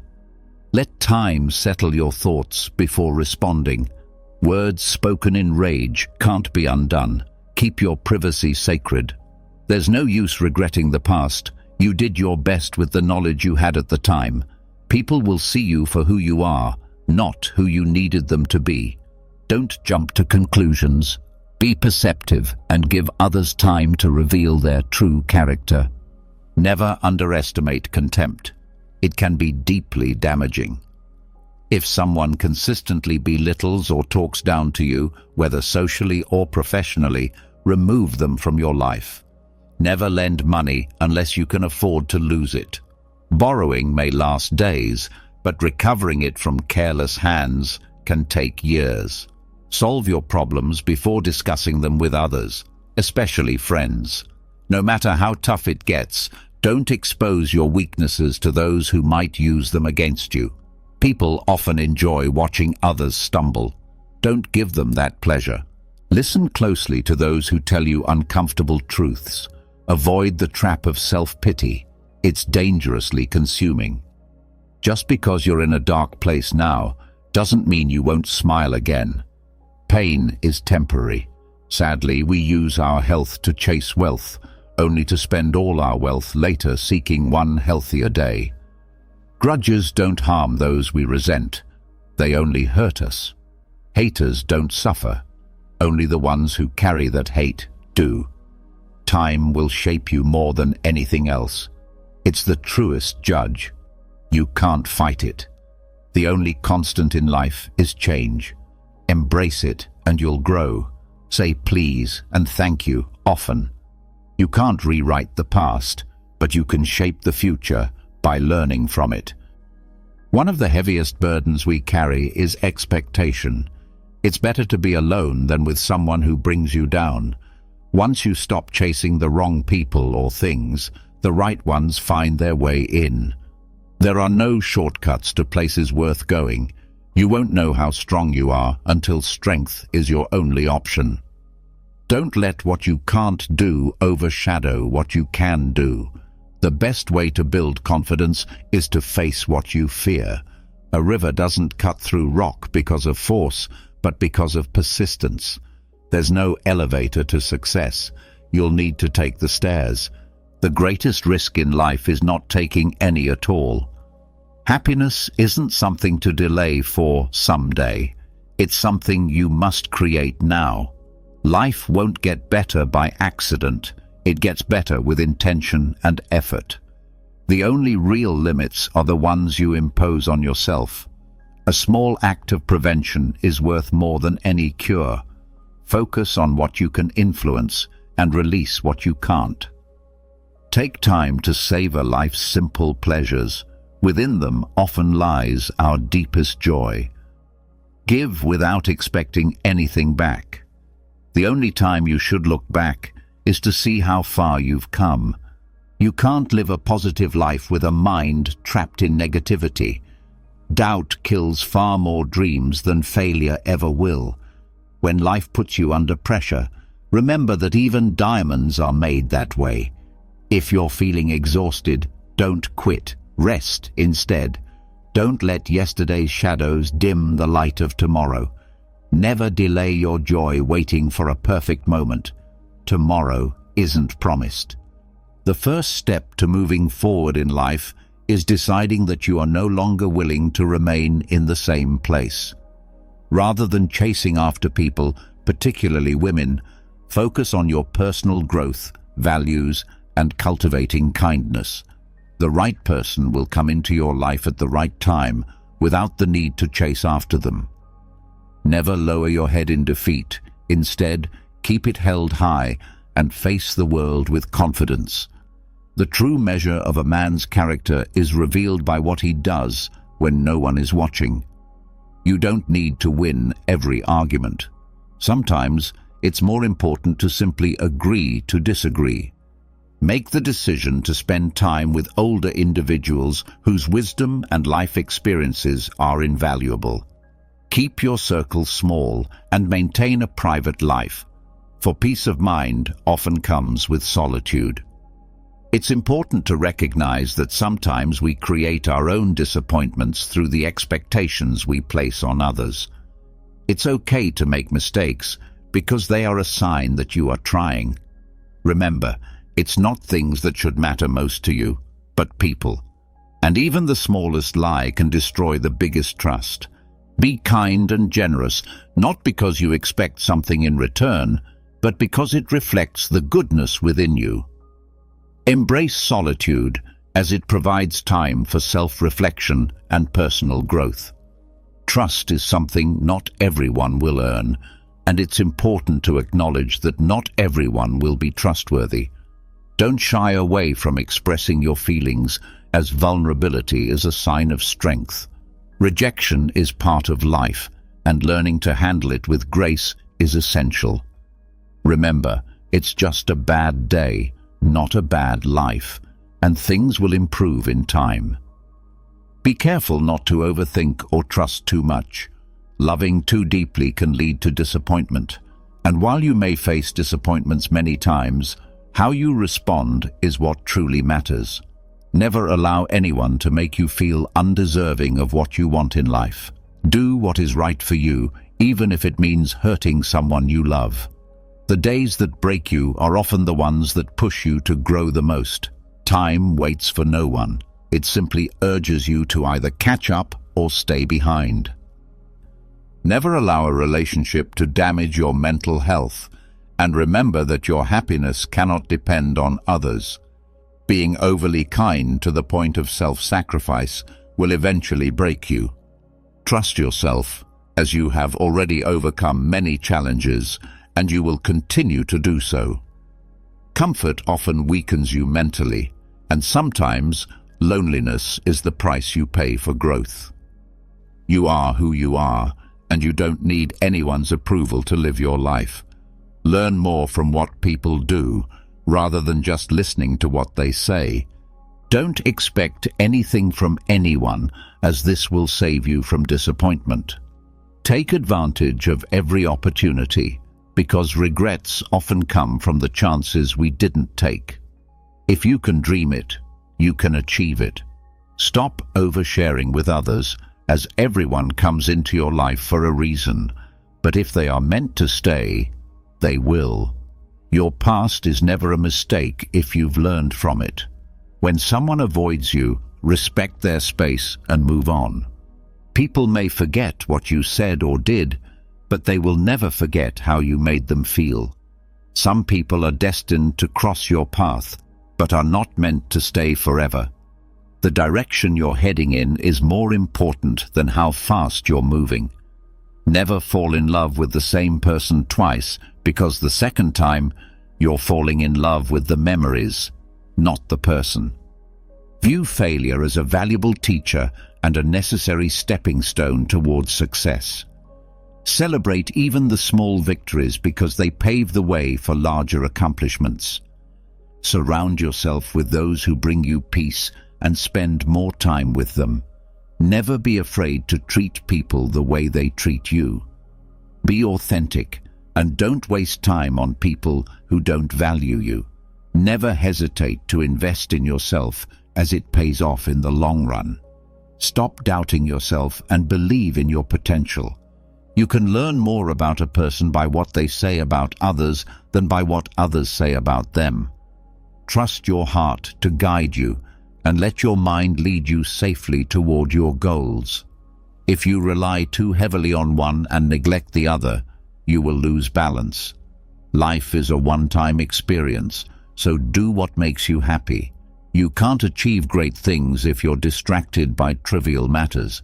Remember that 5 years ago, you dreamed of being where you are today. Not everyone needs to be your friend, and that's perfectly okay. You don't always have to be on the move, doing something all the time. Take time to relax and give back, whether through a kind gesture or by helping someone in need. Everything happens for a reason, so don't be afraid to experience suffering. It's a natural part of growth. Don't sacrifice your health to make money, as you'll likely end up spending that money trying to recover your health. Be kind to others, but don't allow them to take advantage of your generosity. Your efforts are never wasted, even if others don't appreciate them. How others perceive you is not nearly as important as how you view yourself. To live like a king, you must work tirelessly toward your goals. Everything you need will come to you at the right time, so trust the process.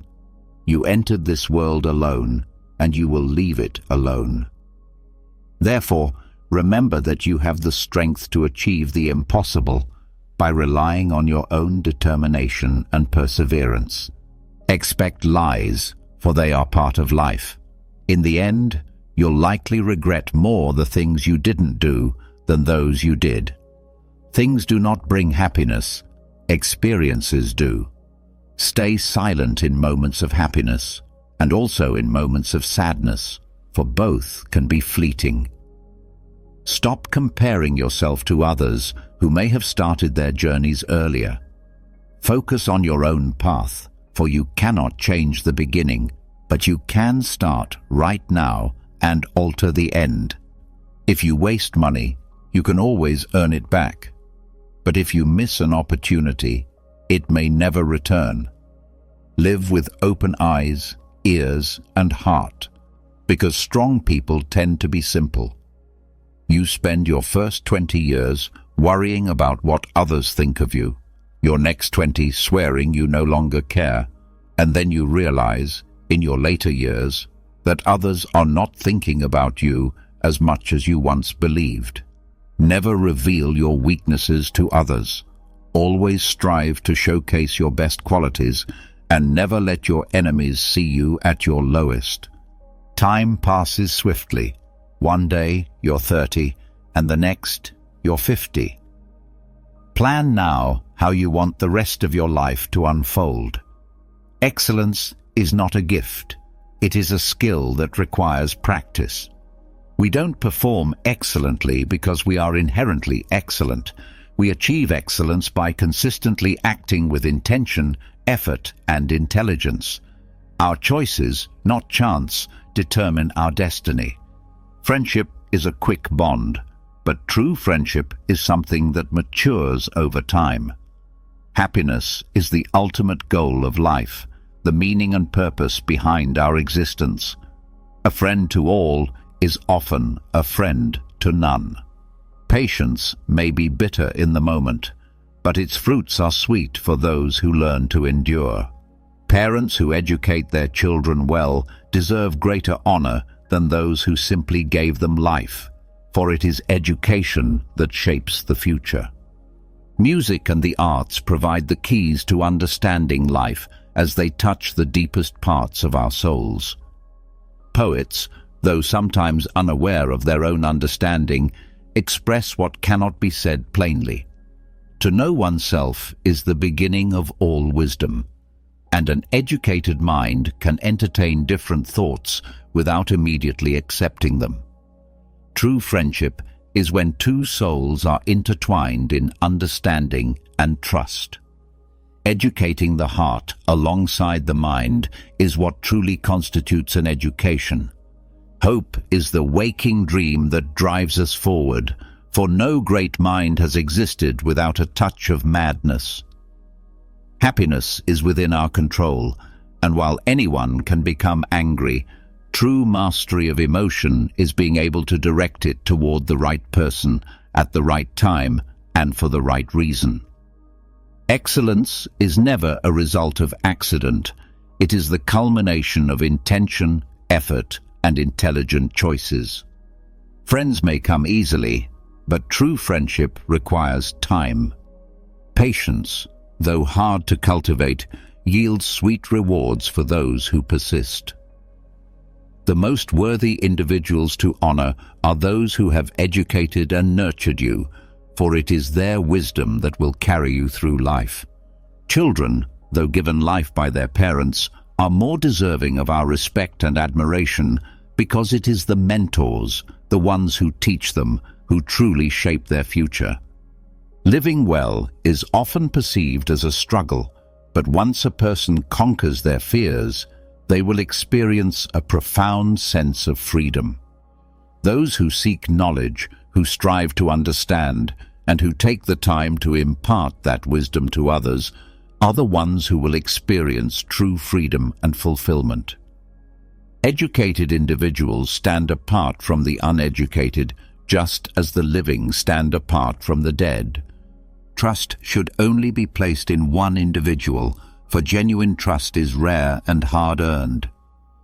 I wish to see in you 3 things: the sorrow behind your smile, the love behind your anger, and the reasons behind your silence. If your absence doesn't make a difference to anyone, it suggests that you may never have truly mattered in their lives. Strive not for applause, but to work for a cause that is greater than yourself. Express yourself fully, not for the sake of impressing others, but because it is who you are. What occupies your thoughts will ultimately shape your reality. If challenges don't come your way, you'll remain unchanged. Be humble enough to admit when you're wrong and wise enough to remain silent when you're right.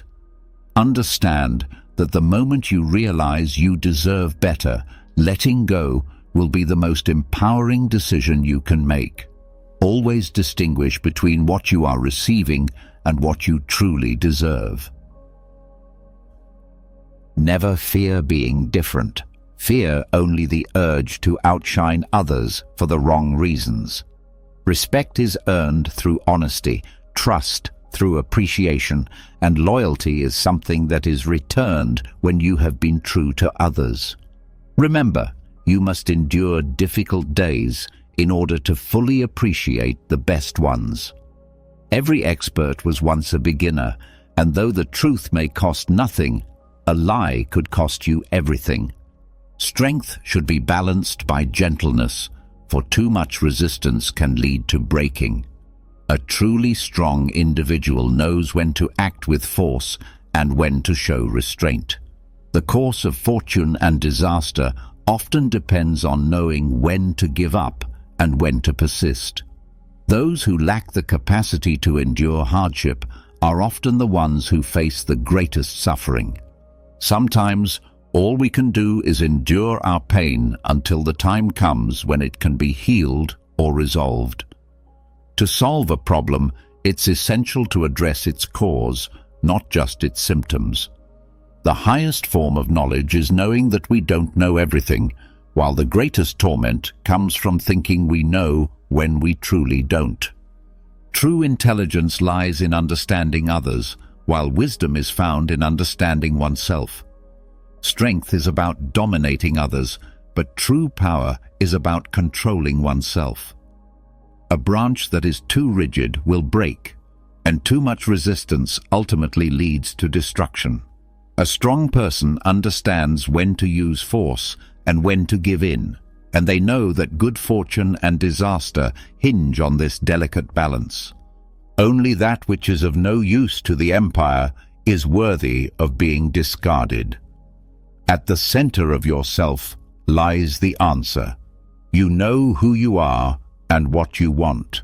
Life is a continuous series of natural and spontaneous changes. Resist not these changes, for doing so only brings sadness. Let reality be as it is, and allow things to flow naturally to their rightful place. Kindness in speech fosters trust. Kindness in thought creates depth, and kindness in action cultivates love. A mind preoccupied with concepts often prevents one from experiencing things directly. A person bound by concepts can never truly understand the essence of life. Trying to explain something like Zen is akin to trying to trap the wind in a box. Once you close the lid, the wind ceases to exist. Over time, it becomes stagnant air. Sometimes your circle of influence may shrink, but in doing so, you gain greater courage. One day, you'll wake up and realize that time has run out to do all the things you've always dreamed of. Don't wait. Do them now. There's only one thing worse than a hardened heart, and that's a soft head. True success doesn't come without effort. Compound interest grows the best rewards, just as persistence through adversity builds strength and character. The more you dwell on your misfortunes, the greater their power to harm you. The path to health requires you to eat what you don't like, drink what you find unappealing, and do what you would rather not do. Avoid arguing with those who are not capable of reason. They will only drag you down to their level and eventually defeat you through sheer persistence. A broken promise may hurt, but it's often better than none at all. If you think you can, or if you think you can't, you are right. Never hit someone if you can avoid it, but if you must act, do so with honor. Make the most of your resources and circumstances. Remember that a gem cannot be polished without friction, and neither can a man be perfected without trials. Suffering before it is necessary only leads to unnecessary pain. We should not follow the crowd blindly, but rather choose our own path, even if it leads us away from the popular one. We often love ourselves more than others, yet we care more about the opinions of others than our own. Luck is simply what happens when preparation meets opportunity. Live as though you are already dead. All that remains is how you live the present moment. Focus on now, for everything else is either in the past or unknown. If you are feeling alone, it may be because you have neglected yourself. Don't worry about who is by your side. Learn to rest, not to give up. The two most important days in your life are the day you are born and the day you discover why you were born. Adversity often prepares ordinary people for extraordinary destinies. Positive thinking is a powerful tool, often making everything better than negative thinking ever could. The only real mistake is the one from which we learn nothing. Your past should serve as a place of learning and growth, not a place where you live forever. Don't rush the process. Trust that big things take time. Big dreams require healthy habits, and healthy habits require self-discipline. If you can stay positive in a negative situation, you will find victory. Sometimes you win. Sometimes you learn. Take a deep breath. It's just a bad day, not a bad life. You may fall 7 times, but you get up 8. If you believe it will work, you'll see opportunities. If you believe it won't, you'll only see obstacles. If you don't try, it will never happen. Don't give up on yourself. There's a reason why you began this journey toward becoming your best self. What you think in your mind becomes your reality. Making mistakes is better than pretending to be perfect. Accept what is, let go of what was, and have faith in what will be. The calmer you are, the clearer your thoughts will be. The moment you want to give up is often when you need to push forward the most. Control your thoughts, or they will control you. Become a ghost. Forget about seeking attention and simply grow in private. 2 qualities define you: your patience when you have nothing, and your attitude when you have everything. Don't give up. Nothing lasts forever, not even pain. Keep things private until they're permanent. You only fail when you stop trying. You don't need more time. You need fewer distractions. Learn to value yourself above others. Tranquility comes when you let go of what is behind you, allowing you to focus on what lies ahead. To be your best, you must be prepared to face the worst. A goal without a plan is merely a wish. Life is about being yourself. Don't lose who you are by trying to be someone else. If life were predictable, it wouldn't be life. It would be tasteless. Life is like a coin. You can spend it however you wish, but you only get to spend it once. Practice self-compassion, for we are all human, and we all make mistakes. Time heals almost everything. Give it time. Sometimes you have to let go of something good to make room for something better. What others think of you is none of your concern. You can't move forward in life if you keep dwelling on the past. The best view comes after the hardest climb, and you'll never see a rainbow if you're always looking down. Hard times don't last, but strong people do. While you can't change the direction of the wind, you can adjust your sails to reach your destination. There are no shortcuts to worthwhile destinations. A river cuts through rock, not because of its strength, but because of its persistence. Focus on what you can control and leave the rest behind. The only time you should look back is to see how far you've come. Doubt kills more dreams than failure ever will.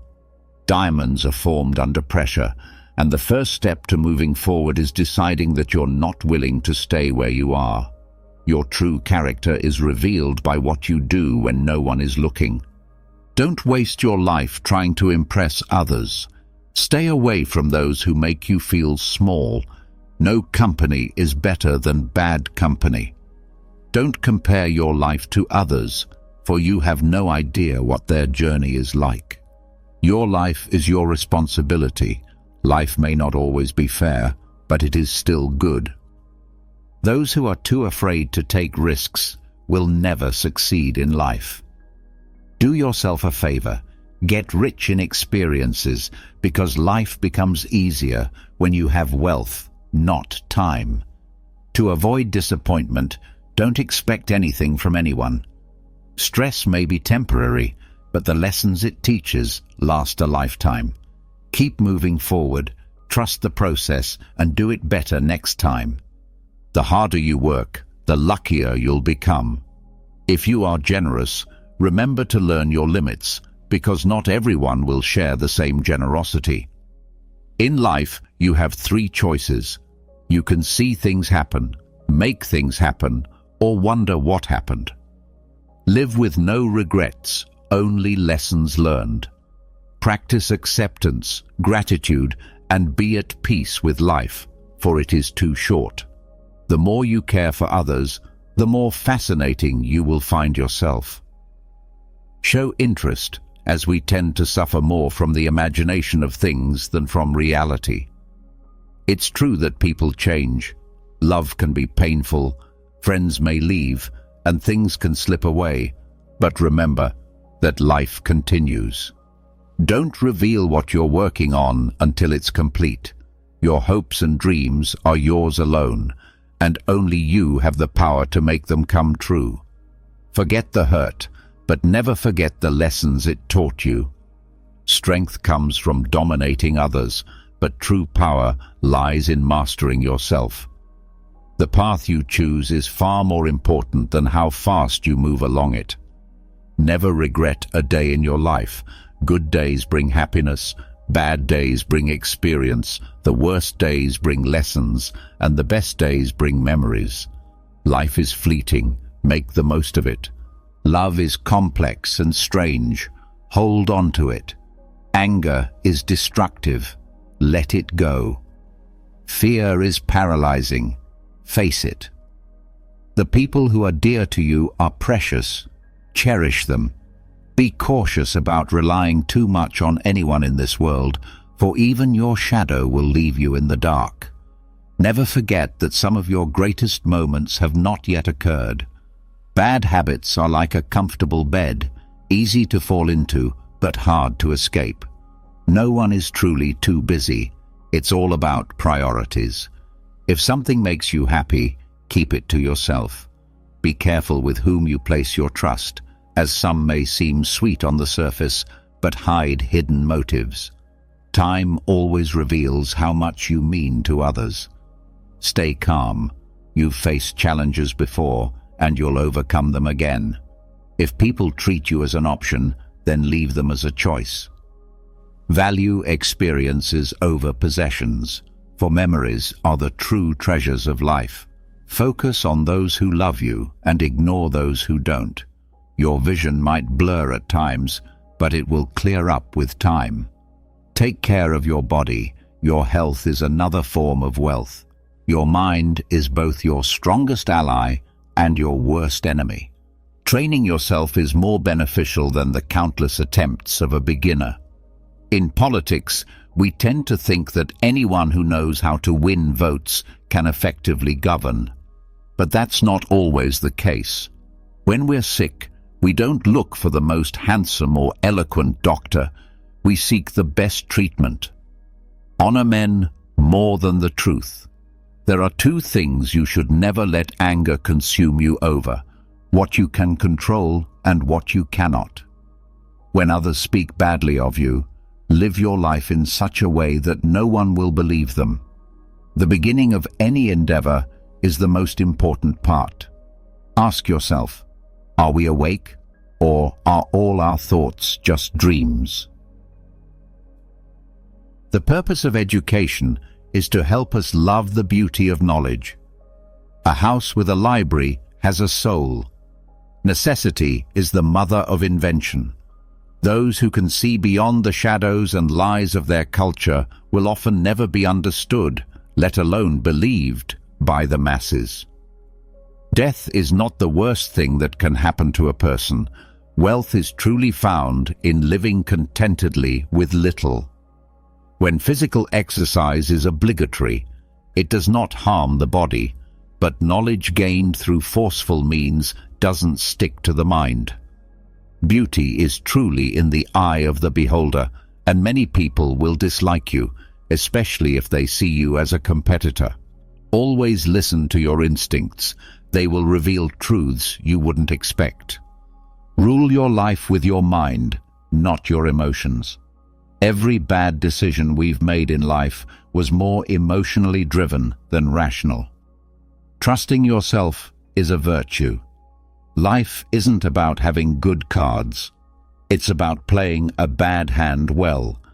Thousands of candles can be lit from a single flame, and your life will not be shortened by sharing happiness. At first, you choose a partner based on appearance, but you will later realize that values, not looks, will guide how you raise your children. If you expect the world to treat you fairly just because you're fair, you are deceiving yourself. Learn to say what you mean and mean what you say. Resentment is like drinking poison and hoping it will hurt your enemies. You can always make money, and the world won't end because you don't have a fixed income. Something else will come along. Your friends want you to do well, but not better than them. Don't worry about the average of the 5 people you spend the most time with. This is real. If you want to know someone, observe the 5 people they interact with the most. When you're trying to break a habit, don't tell yourself it's the last time you'll do it. Tell yourself it's the first time you won't. Be mindful of small expenses, for small leaks will sink a large ship. Never compare your life to someone else's. Their life may appear better, but they have struggles you've never heard of. If they don't have what you want, don't listen to what they say. Justifying your actions to people living a life you don't desire is a waste of time. Keep your personal matters to yourself and avoid the company of fools. Stupidity is contagious. Not everything in this world should be your concern. Some problems are simply none of your business. Focus on what directly affects you, and you'll find more happiness. Your worth is not defined by someone else's failure to recognize it. Life can only be understood looking backward, but we must live it moving forward. Don't ignore problems that you see on the horizon. Foresight is a gift, so don't waste it. He who laughs at himself will never run out of things to laugh about. Decision-making, like coffee, needs time to cool down. Don't judge a day by the harvest, but by the seeds you plant. Every failure brings with it the experience to do better next time. Pay attention to those who say they love you, as they might not always mean it. They might just be using you. Trust your instincts, especially when it comes to decisions. You spend all your health to acquire wealth, then spend all your wealth to regain your health. Those who say you can't achieve something are usually just afraid of you doing it. Be cautious about who you call your friends. Sometimes 4 trustworthy people are worth more than 100 who aren't. Don't feel pressured to conform. Keep moving forward. The feeling will pass, and you'll remain. Lower your expectations, as high expectations of yourself and others often lead to chronic dissatisfaction. The problems your friends face will eventually become your own. The smaller your social circle, the fewer problems you'll have. Today, you are the oldest you've ever been and the youngest you'll ever be again.